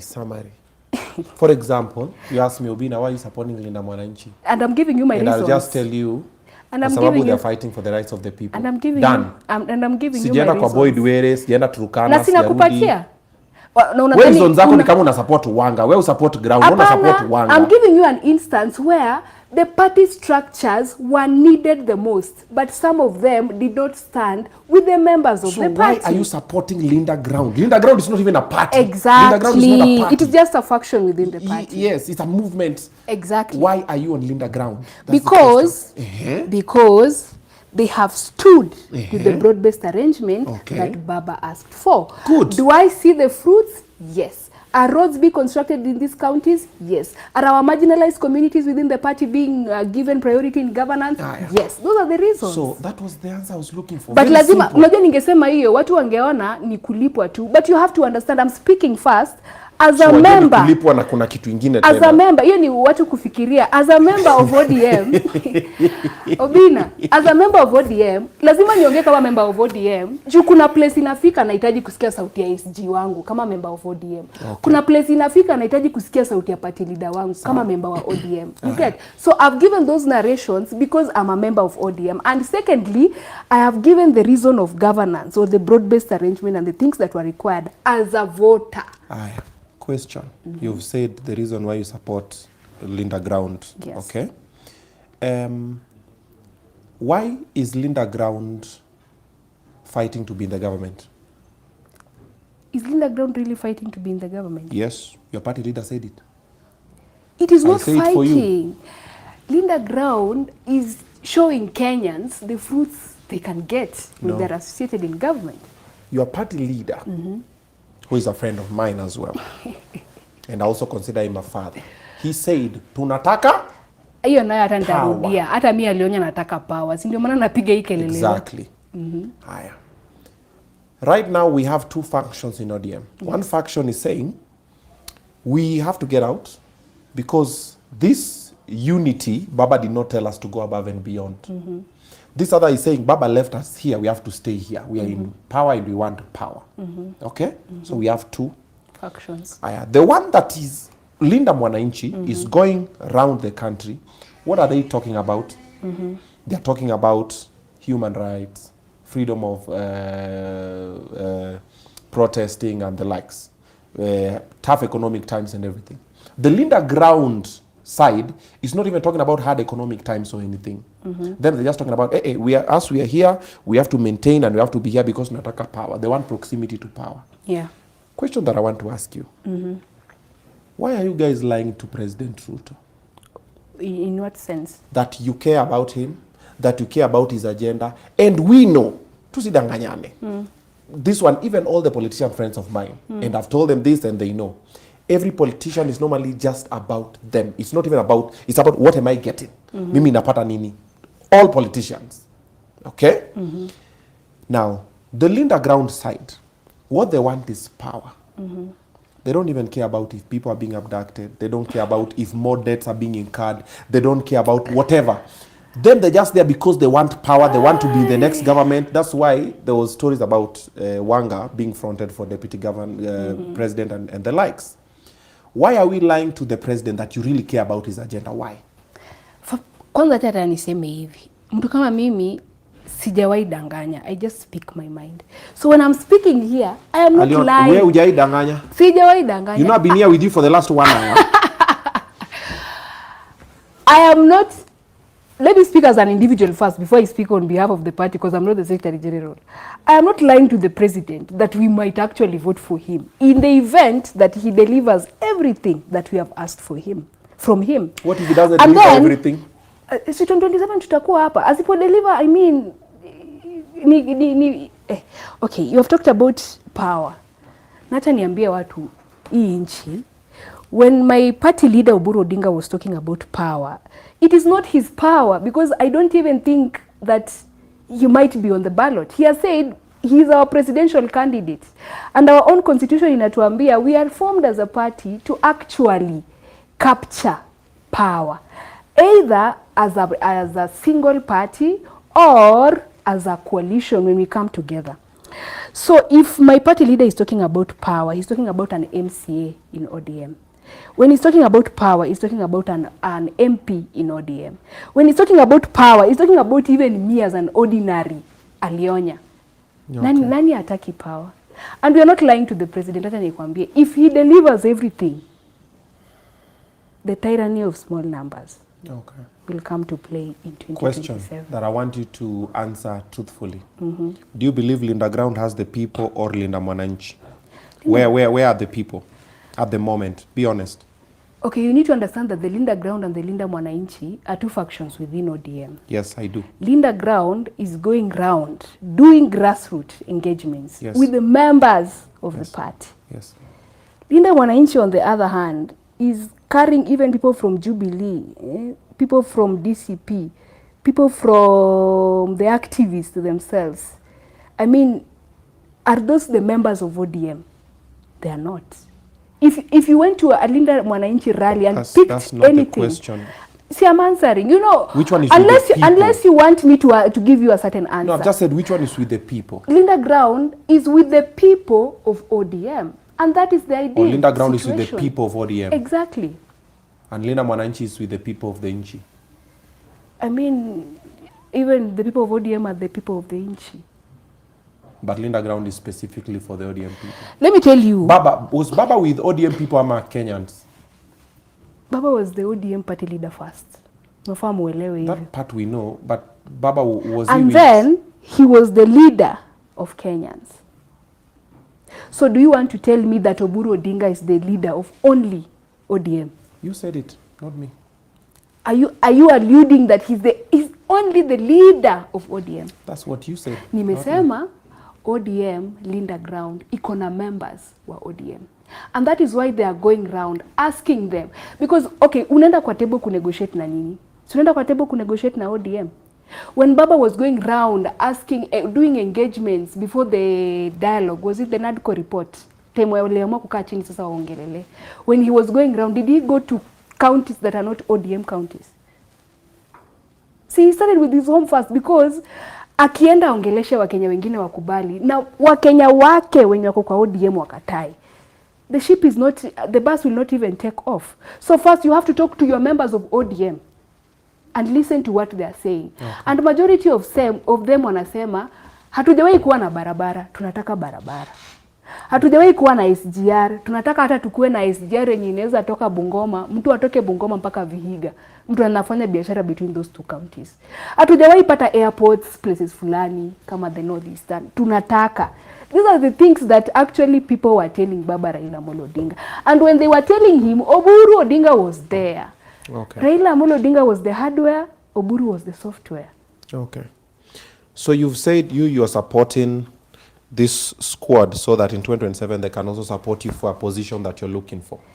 They will not be the ones supporting me. It is actually the Kenyans. Because if I'm seeking... But with the party. Exactly. Because the party you need to get nominations. So yes. You have to align yourself. So you're aligning yourself for 2027. And even before the nominations, people have to vote. The members of ODM themselves have to vote. Of course, they will have seen you fighting for them on Obinna Show Live and many other shows. So they'll say, yes, she's been fighting for the party. Aye. So it's hard to say you are genuine about your support to the party. I don't care, by the way. Okay. Whether I'm genuine or not, I don't care. I mean, time will tell. Guys are saying you've been paid to support. How much? I don't know. I just saw the story online. Huyu amelipwa. State House Kenya. If you can afford me, kindly come for me. Kindly come for me. Hii check yenye watu wanapata hata pia mimi nipate. Okay. Because, and then Obinna, one thing yenye inashinda ikiniuma sana. Why is it that saying one term is unpaid, but speaking broad-based is paid? What way is support Very to valid any point. What way is support to any side? What I've noticed about this country, we are moving away from a democratic country because right now, if you don't support what others are supporting, they fight you, they beat you, they get physical. And this is what I also ask Kenyans. Even online. She has come to the interview. We clearly support different sides. And I'll not beat her. Mm-hmm. She'll argue her points, I'll argue my points. Nasema tukutane kwa tepe. Kama alikuwa Kalembe Ndile. Nasema tukutane kwa tepe. Ndile alikuwa tip tip. Kuna mwingine alikuwa wakoli before. Wakoli before. Tukutane kwa tepe.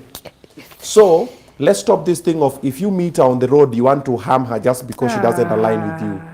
Like I've said, all the politicians and also Kenyans, everybody, kila mtu ako there for their own personal reasons and benefits.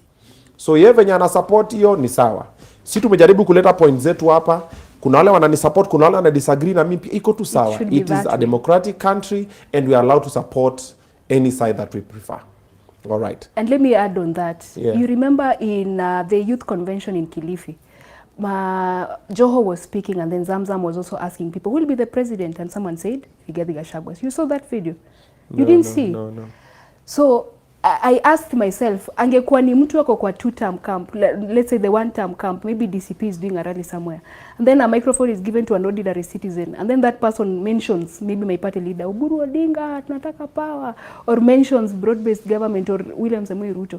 What has been happening to these people? Mtu analimwa ngumi, but sisi hapo ODM, huyo mtu alitaja Gachagua, watu hata wakampigia makofi. Madam Zamzam was actually having money in her hands to award them. She gave that person the money. I mean, it doesn't have to be at my way or no way. It doesn't have to be. Ndio hata ukinipata nimekaa mahali mimi naongea mambo ya broad based na watu 50 wanaongea mambo ya the other side, you should allow me to speak my mind. It doesn't have to be, because I've seen a lot of war online. Nimelipwa. They're even saying my first class, I slept with all lecturers for me to get first class. You can also sleep with a lecturer to also get a first class. Yeah. Seems like there's a lot in your chest you want to get out. Nini nyingine ndio amesema? Hiyo imeniuma sana. Unajua yezi kuwa ati I'm only genuine when I'm speaking about opposition politics and stuff. Okay. it can't be it's only one term that is true and the other terms are not true, because we have people who are speaking of half terms Okay. or no terms. Gas kurefill ni pesa ngapi? I refilled my gas. Hiyo kitu imeleta issue, watu wanasema, but I think we need to ask Kenyans. Ulirefill pesa ngapi? I refilled in February. I refilled with 850 shillings. Actually, I need to name. I won't name. Kale gas kadogo. 6 kg pro gas actually. Eh. I refilled with 850 in February. Yes? What fill na? 2700. Which one? How many? The big one. Mine is 6 kgs. The small one. Saini tao. Okay. 1200. Where do you come from? We need to know, like ni 1200 in Kitengela, ni 1000 in Mulolongo, mi niseme ni 850. That's here in Nairobi. I also refilled it. Ni aje? Poa sana sasa. Niko poa sana. Uko fiti? Niko fine nashukuru, labda wewe. Niko sawa. Ile gas ndogo kurefill ni pesa ngapi? Ya kilo 6. Brand gani? Ni Ola, Afri. Progas? Progas ni 1500. Progas ni 1500. Yes. Ola? Ola ni 1400. 400. Gani ingine uko nayo? Niko na Afri, lakini Afri Pro, Total, K-Gas wako kitu moja. Oh, Pro, Afrigas, K-Gas, umesema ni moja? Afri, K-Gas, Total, na Pro. Oh. Ola Imekuwa 1500 for how long? Aya, around February, yes. hiyo 6 kg cylinder ilikuwa dongapi hivi kurefill? 6 kg ya Ola ilikuwa tuna refill na 1200. 1200 in February? Yes. Which one was the most cheapest one in February? It was this Ola at 12, yes. At 1200. Yes. Aya, when was gas refilling at 850? 850 Mm. for our home use. Hii 6 kg. That must have been 2024.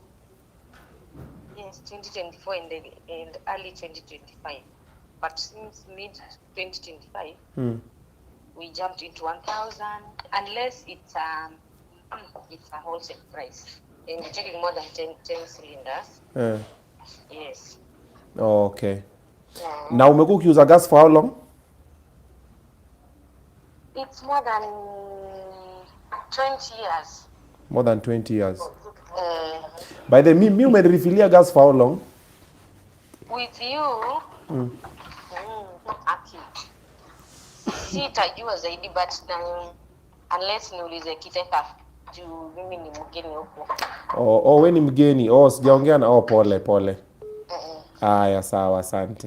Angalia hapo karibu. So niongee na Kiteka kuongelesha? Hapana, iko tu sanisha para information nilikuwa na need. But kama ni mgeni hata hujui hata unaongea na nani. Mimi nakujua na umejua sauti pia, ni umeseviwa huku. Oh, amenisave. Kama nani? Hiyo sauti ni sauti common, ninaijua kila mahali. Haya, asante. Karibu. Sasa tukuletee gani Obinna? Gas haijaisha bado, but ikisha nawaambia, si nyinyi ndio mnaletea gas. Sawa. Ile kubwa ni pesa ngapi by the way? Kama ni Afri ni 35. 35? Pro, Total na K-Gas. Sawa, asante. Tutangoja nikupigie siku gani? Sikiisha, sasa najuaje itaisha siku gani? Si muli refill tu juzi. Haya, asante. Asante. Haya, bye. So I called that number. Those are the guys that normally refill my gas. So me, I was thinking I'm talking Obinna, to. where do I'll you not mention the name of the person. Where do you refill the gas? I'll not mention the name of the person. But where do for you their refill? business I mean purpose. geographical location, I mean for context. Oh wow. That's I'm just the route asking. you want to take. No, mimi nakuuliza because I also want to speak Aya, of where uko na namba mtu wako wa gas? ndio najaribu kutafuta na M-Pesa message. No. Si mtu ana saving gas delivery. Okay, Obinna, I have lived in Machakos for 7 years. I have left Machakos. I have come to Nairobi the past 4 months. So I'm looking for a message where I refilled. 850. Swali. I didn't save the contact. Swali ni hivi. Ukiwa Machakos, ulikuwa na mtu alikuwa na kurefilia gas? Yes, but not in namba one. Yake? Sina namba ya mtu mmoja. Any. Wacha tu. Ndio nakuangalilia Obinna. Ndio nimekuuliza wewe una. Let's make it even better. I want to Google gas refilling tuseme. Haya, angalia hapa madam. Because Obinna, but even before that. So angalia tu hapa so at least. No, pia mimi najitafutia namba yangu ya kupiga. We believe. You cannot believe. We can't believe your story that you are verified and man, I'm not verified. That's why I refilled my gas in October, sometimes back in Machakos, 1350. I remember. Actually, the place is called what? Mumbuni. The people of Mumbuni can speak about the prices of pro-gas. Umesema Mumbuni. And then I have lived. Hata naenda kuhama very soon, lakini wacha nitaje ndio watu wajue na kawa. I have lived in Ruaka for the past 3 months. Machakos. I refilled my gas in Ruaka. In fact, hapo along Murua Drive. Watu wanaishi hapo. Wait. See, I'm speaking my mind. Watu wanaishi hapo Murua Drive. I refilled the gas in February at 850. Actually, 800 was for the gas. 50 shillings ilikuwa ya mtu wa boda kunichukulia gas kuniletea kwa nyumba. I live in Ruaka. I don't know where you live and then your salary and the geographical location of people where you live, because the bottle of water in Kangemi is 30 shillings. The same bottle of water in Runda is 250 shillings. Obinna. Okay. Gas refill in Mumbuni, Machakos County. I've Googled, imeleta Machakos Gas Point, Fortune Gas Stores, B Center Gas Point, alafu imeleta Ruby's Gas Machakos University. Acha ni click more places. Quick Gas, Refill Gas Point, Total Energies Mua View Service Station, AP Gas Refill Accessories, Ruby's Machakos, Kileleshwa Gas Delivery, Mama Abby's Gas Refill. Pick one. Which one do I call? I can't call any. Okay. So tuanze na hii Machakos Gas Point Fortune Gas. Ndio hii boom. Call. Ako busy. Client ana order gas ya 850.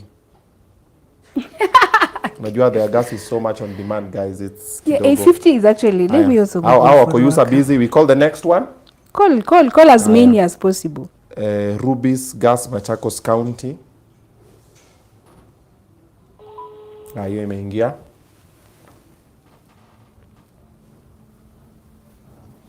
Hello. Yeah. Ni aje? Poa sana. Uko na gas? Yeah, iko. Hii ni shop gani? Ha? Hii ni shop gani? Ruby's. Ruby's gani? Metro station. Ya Machakos? Yeah. Machakos hii tao ama huko chini? Tao. Tao.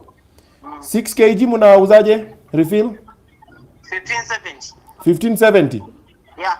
February, around February hapo gas yenu ilikuwa pesa ngapi hivi? 1390. Na unakumbukaje ilikuwa pesa ngapi February? Yeah. Last year December? 1390. Oh. Mpaka December? Actually hata imepanda tu hivi mwezi. Ilipanda last month 87. Si gas ilikuwa ngani 850. Kwani mmebadilisha bei ya gas? Yeah? Si gas ilikuwa ni 850. What? Si hapa Machakos hapo. 850 is in Ruaka wewe. Metro station Ruby's. Mtungi yako ni gani? Si 6 kg. Ya kampuni gani? Progas. Progas? No. We are talking about K-gas. K-gas ni ngapi? Ndio hiyo sasa 1570. Haya sawa, nakupigia kidogo tu. Sawa, but sisi hatuna hiyo Progas. We don't love the Ruby's gas. Haya sawa, asante. Asante bro, asante. Sawa, karibu sana. Haya. Na pia tungependelea bado upate kamtungi yetu. Pia unaweza nunua uache. Mutizo We Mutizo amehang. Sasa umegeuza tena si ukambani, umesema ni Ruaka tena. Lakini huko unanisikiza. I refilled my gas in October 1350 in Ukambani. I was living in Mumbuni. I have moved, lakini hao walikuwa wanasikiza. I have moved to Ruaka the past 4 months ago. So here 850 ulibai Ruaka. And I'm even looking for the name. Angalia gas prices in Ruaka, actually gas Murua Drive. refill in Ruaka. Murua Drive. Murua Drive. Yes. Murua Drive. Giwa Gas Rwaka, Nice Gas Point K Gas Pro Gas Africa Total, Roba Gas Supplier, that's I think Roba, Waka Gas Center, M Gas Rwaka Depot, Gas Point Depot Rwaka, Sam Baba's Cooking Gas, that tupige mgani? Just call any. Wacha tupige Depot because hao wanakuwa na gas, wako na gas kadhaa. So M Gas Rwaka Depot. Cha tupige hawa. Asante kwa kupiga Edgar customer care. Ni customer care, eh? Oh, that's company. Gas Point Depot. Aya.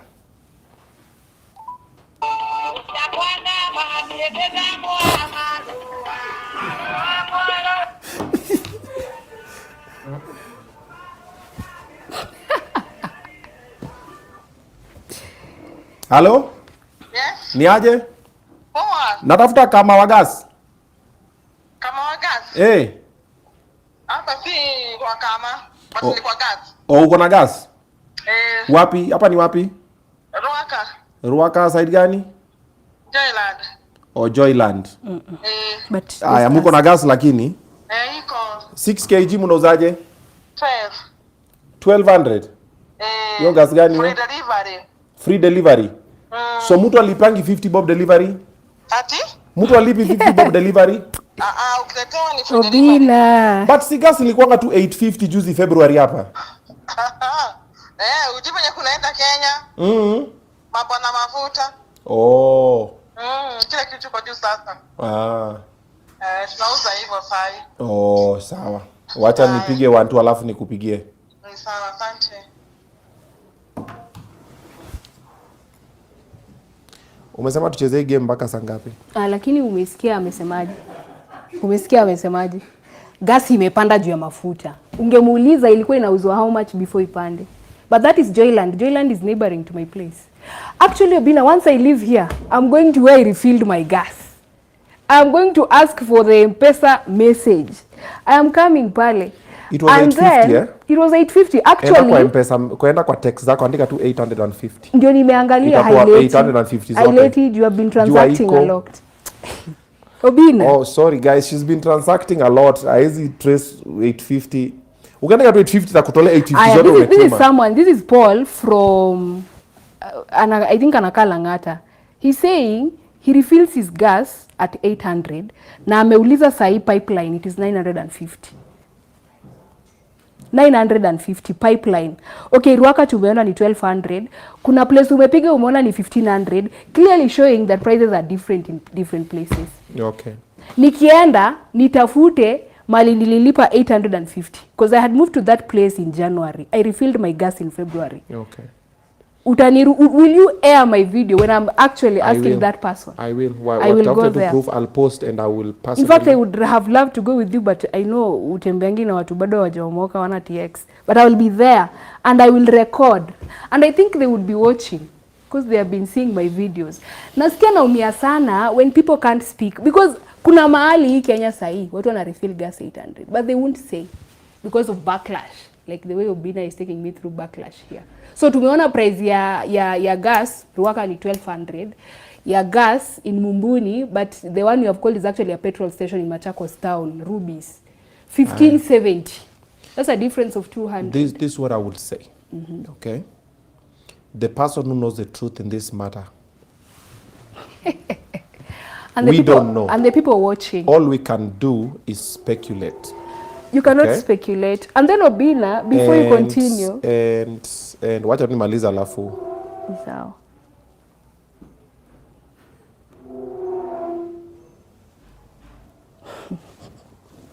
Okay. So, the person who knows the truth in this matter is the lady. Okay. So, all she has to do is just find the proof and then also we can believe her. All the rest of us can do is speculate and say this is not true, that is not true. So, we call a couple of places that she says she got it from and the price is not the same. But that does not mean she might not be telling the truth. Maybe she is, maybe she's not. maybe we will never know, or maybe we will. You will know. Okay. Actually, Kenyans, ambieni, too many. And just truth of the check matter, like the she prices. said, also prices vary based on location. That is also very true, and commodities vary like that. It's just that now the space, the gap is too big. Everybody's questioning from 850 to 1500. It's just like, okay.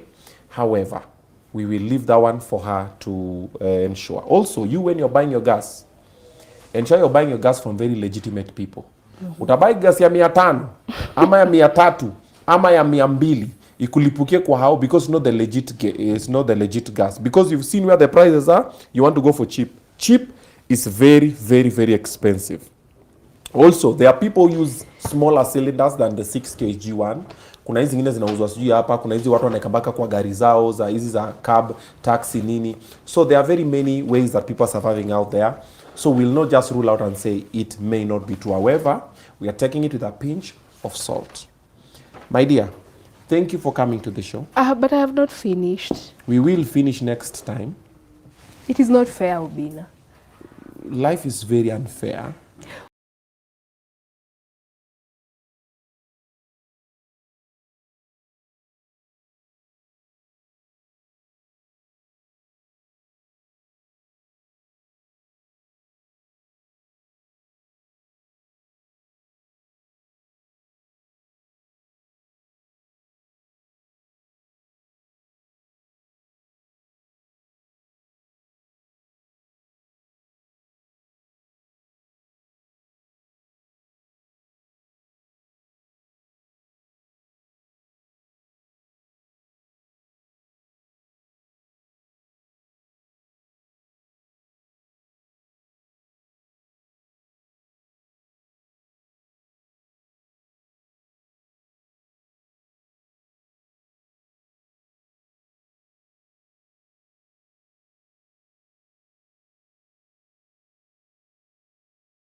Uko sure?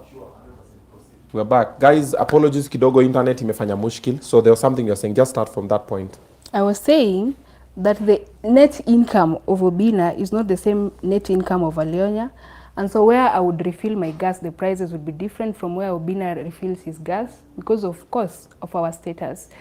Secondly, the price of water in Kangemi is 25 shillings, so 500 millimeters. The same price of that water could be 300 in an area where he might be coming from, I don't know. But Kenyans should not fear to come out and speak of the good things, whether you'll vote this government or not. Kama price ya gas ni 800. Kama sahi mtu wa Machakos University, Biko, has actually texted me and told me he lives there. He is refilling his gas as 1050. So if we compare the prices of refilling a gas in 2025 and the prices now, before the hike in prices, the prices between January, February and March, just be honest, you won't die when you say gas nayo hapa iko chini ama imepanda juu ya kitu fulani, even if you'll vote out the government. The other thing that we should have looked at is the price of unga, but Obinna has refused to look at it. He would have looked at it from Naivas, their online page. We were buying unga in 2023, even the time we were on Maandamano, 250. Right now, it is retailing between 150 to the range of 200, depending with the brand that you're buying. I even was on TV the other day highlighting a price of unga that was 129, depending with the brand that you buy. I mean, is it just heavy to accept that price ya unga pia? Ukitoka hapo angalia price ya mafuta, because those are the commodities we use when you're checking the cost of living. And then I was here to speak about activists, but unfortunately we have not been able to speak about activists. But before I leave, I want us to compare two activists in this country. One is Boniface Mwangi and two, Okia Omtata. And I have picked these from majority of them because you have many, Akina Hanifa, who helped people in 2024. We have very many people. If you look at the activism of one Okia Omtata, it is true activism because there are times you are supposed to be on the streets and there are times you need to go back and challenge policies. Okia Omtata has been on the streets. He has gone to courts. We saw he went to court during the BBI. We saw he went to court during, I think, the Huduma number and stuff. And all of us can see the fruits of it. When you challenge policy, even when you're doing your activism, it pays off. And that's why he went back to the electorates in Busia, and they were able to elect him. Look at Boniface Mwangi, and I have nothing against my brother, but he represents some of the activists that must ensure protests are happening in the country. When you look at the activism of Okia Omtata, he had an end game. He would fight against something, and then you would see the end game. Like, why is he fighting for it? But if you look at the journey of someone like Boniface Mwangi, he started with Occupy. Was it Occupy what? I think around 2015. He went to Occupy Playground. In 2024, he forced us to occupy State House, but we said no. So if people would always be championing for protests only, and they can't take a seat back and say, look, for the prices, like the way people are pushing others to go on the streets because of prices of fuel. What can you really do on the streets because of prices of fuel? But if you can challenge EPRA and tell them, we don't like this taxation, would you reduce this taxation to this amount? Then it makes sense. I would have really loved to share on the paid activism, but all of us have been here. We started with other topics, but if the time was not convenient, well and good. And before I leave, I have seen my member of parliament, Babu Owino, say that ODM is dead and he will not be seeking re-election on ODM. And so I am challenging my party. They are in Mombasa, I think. Babu Owino must step aside, seek fresh mandate from the people of Embakasi East before he continues castigating my own party. Babu Owino has gone ahead to say that he shot someone and he compensated.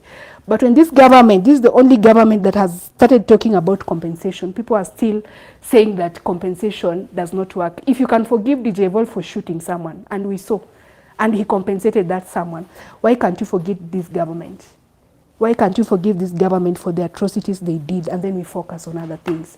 Why is it that when we say Ruto must go, we only focus on the killings when the numbers, though this is not the best discussions, the numbers in this regime are even lower than the numbers we suffered as ODM members between 2013 to 2022. And so if, you know, he has even said DJ Evolve is doing well, and DJ Evolve could be eating, DJ Evolve could be talking. I'm giving Babu Owino 1 week to provide a video of DJ Evolve speaking, a video of DJ Evolve eating, because if he does not, I will actually visit DJ Evolve myself. I hate the fact that people continue sabotaging my party leader, people continue casting stones on our party, but they can't leave and seek fresh mandate. If you believe ODM is not your party, if you believe ODM is not something you wish to be associated with, watu wameita ndimu, leave the party, seek fresh mandate, come back and now speak ill against us. And then before I finish, I want to thank watu wengi sana, because Obinna sidhani kama ulikuwa unanijua before last week, but a lot of people have been so instrumental in sharing my speaking skills. One of them are my young captains, the people I lead in ODM. I want to say thank you very much. I am here because of you. Another person I want to thank is Oguda. He was the only person who could share my videos when I said some of the things that appear nonsensical. And so thank you, because you are the reason today I can sit with Obinna, the millionaire, Obinna Show live. So I don't take the support that Kenyans are giving me for granted. But if the government is doing something good, even if you won't vote for it, appreciate. If the markets are being constructed in your county, say there's a market. If you don't like the positioning of the market, tell the government you would have put the market elsewhere and not here. But if it has been constructed, say it has been constructed. But the hypocrisy I see with Kenyans, this is not the way we will change our country. And lastly, if you're a Gen Z and you're not a registered voter, whether you are 1 term or 2 term, you are actually very useless, because you're not going to help us. In 2027, we are not only focusing on the presidency, we want to have the best and the sharpest minds in parliament to ensure that we have the greatest debaters to change the policies that we have been crying about since 2024. And the most important person to elect is actually your MCA. Some of the problems you cry about on podiums and sunroofs are actually the problems of your own governor, but the same governor is on the sunroof complaining about a health issue in a county hospital and saying Ruto must go. The governor is actually the problem. So if you are going to change the country, first join a political party, but even if you can't, kindly register as a voter. And in 2027, don't wait for someone to give you something to actually go and vote. The things we fought for in 2024, we will achieve them in 2027 by voting out people we feel they have been oppressive and voting in the people we feel represent our agenda. And lastly, I want to thank you, Obinna, for taking the initiative to look for this ghetto girl without a name and a title to be on your platform. I don't take it for granted. Welcome. We are glad you accepted our invite and you came. And I will respond to a few things that you've said, starting with the voting part. What she has said is also very true, guys. If you don't take your kura, you are as good as useless, because you'll not help us. So wewe usipochukua kura, huyu akona kura. Kama hujapenda idea zake, imagine atavotia idea zake. So the only way you can challenge her is getting your kura, mupatane kwa tepe, then yakivotia watu wake ama na idea zake, wewe unavotia idea zako hizo yenye unaona, because kwenda online kumtukana TikTok, Instagram, wapi, does not change what the ground is doing. So what she said, that part I agree with her. The other parts, not so much.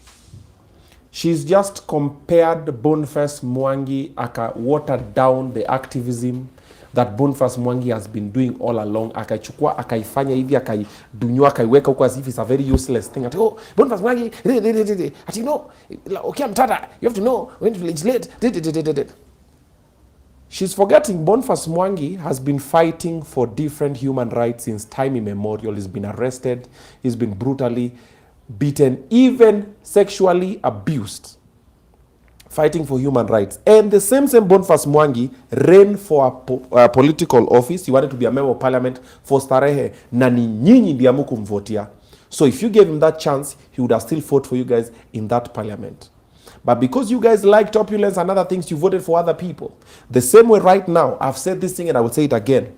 The person that will only change our lives in this Kenya now is Maraga. But you will not vote for him. Why? Because he lacks charisma. Yeah. So we will pick sides. This person will go to this side, that person will go to that side, because you like the way they vibe, you like the way they have charisma and everything. And then you come back and say, oh, unajua nini imepanda nini. But you will vote. You've compared DJ Evolve and the Gen Z's killing. Never ever do the same, do that mistake anywhere again. You cannot compare the two. Those are two different things. One, at least someone was not killed. Secondly, it was not intentional. Are we sure that he's alive?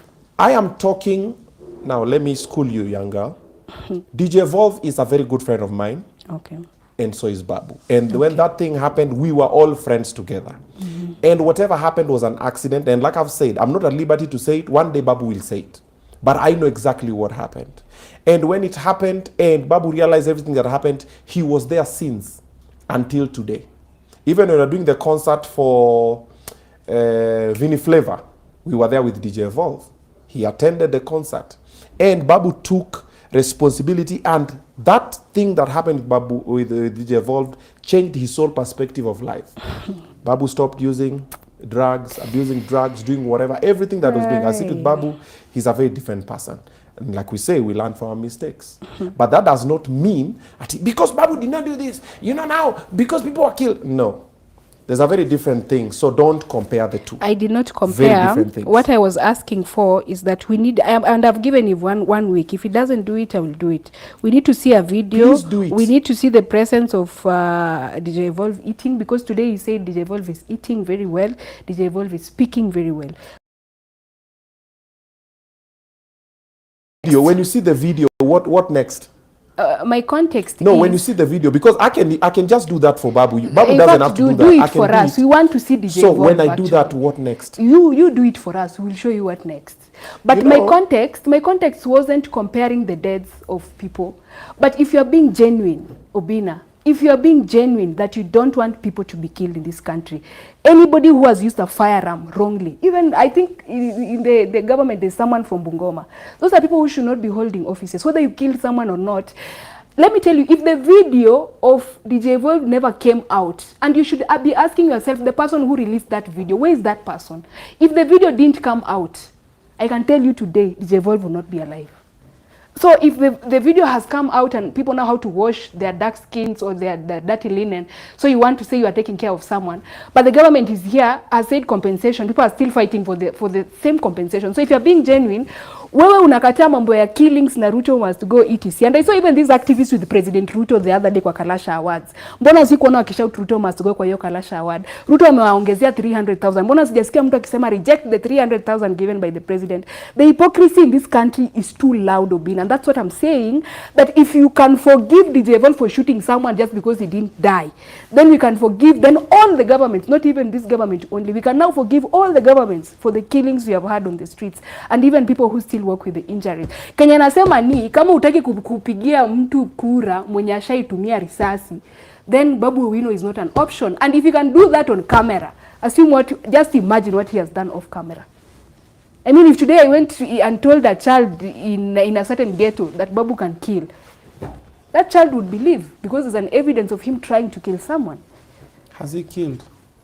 Trying to kill someone. I mean, and one of these days we'll come clean on some of the deaths that have happened even behind the scenes. But before I finish, kuna huyu mtu ametuma M-Pesa message, na hii ni M-Pesa, I refill gas.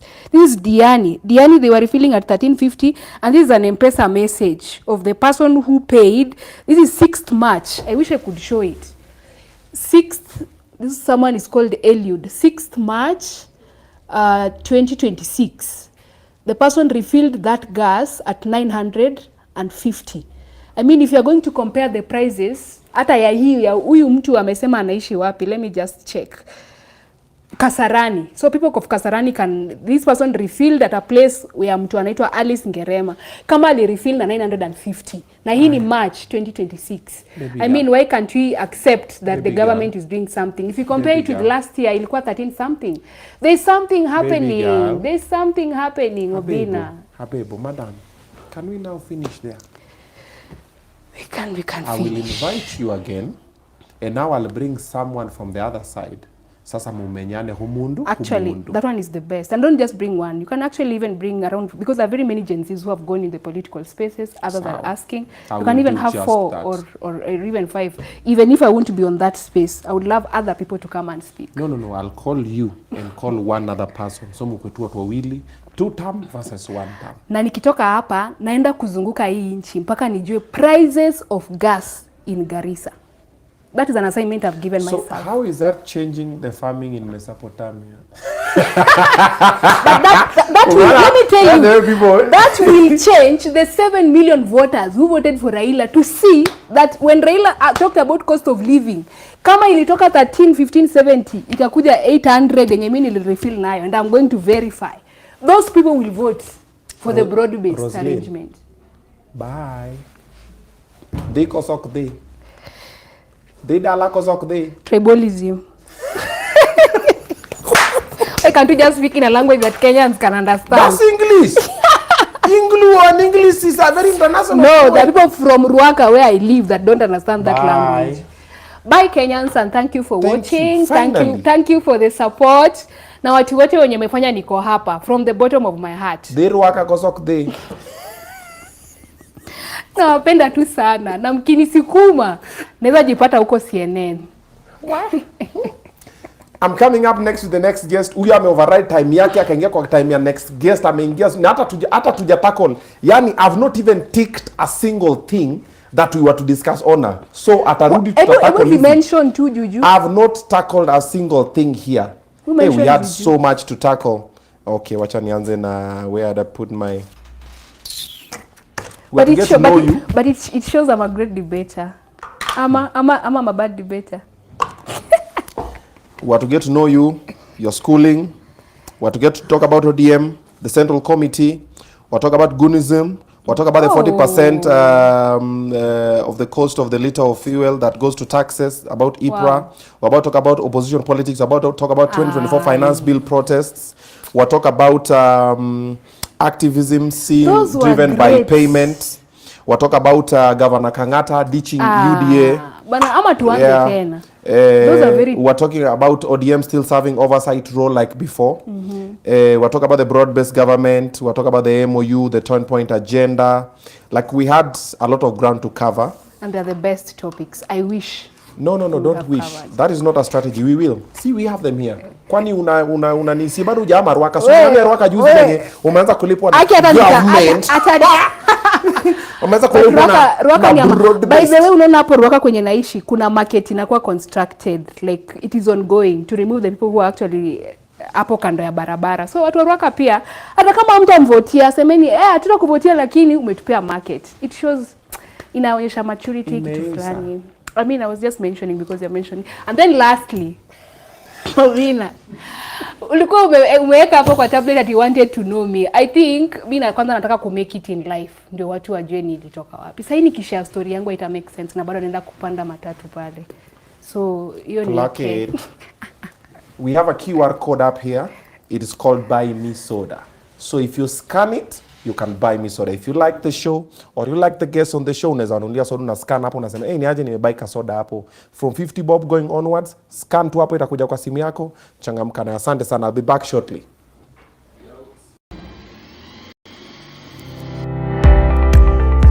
Wow, are your walls looking plain and uninspired? Transform your space with premium wall panels, elegant marble PVC with stunning backlighting, and modern floating TV stands, all designed to give your home a luxurious, timeless finish. At Mr. Frames Kenya, we offer top quality designs at unbeatable prices. Whether you're going to a classic or modern look, we've got the perfect solution for your home or office. Call or WhatsApp us today on 0705 759 102 or connect with us on social media. Mr. Frames Kenya. Mr. Frames Kenya, where style meets affordability. Oh my God. Kitu hiyo.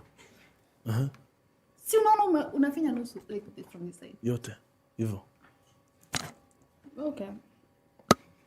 Where? Why are you sweating? It's hot. What's hot? Nice. I can't say. Haya kanyaga buda, toka kwa show yetu. Obinna, you need to be here. I am. Sorry, I can't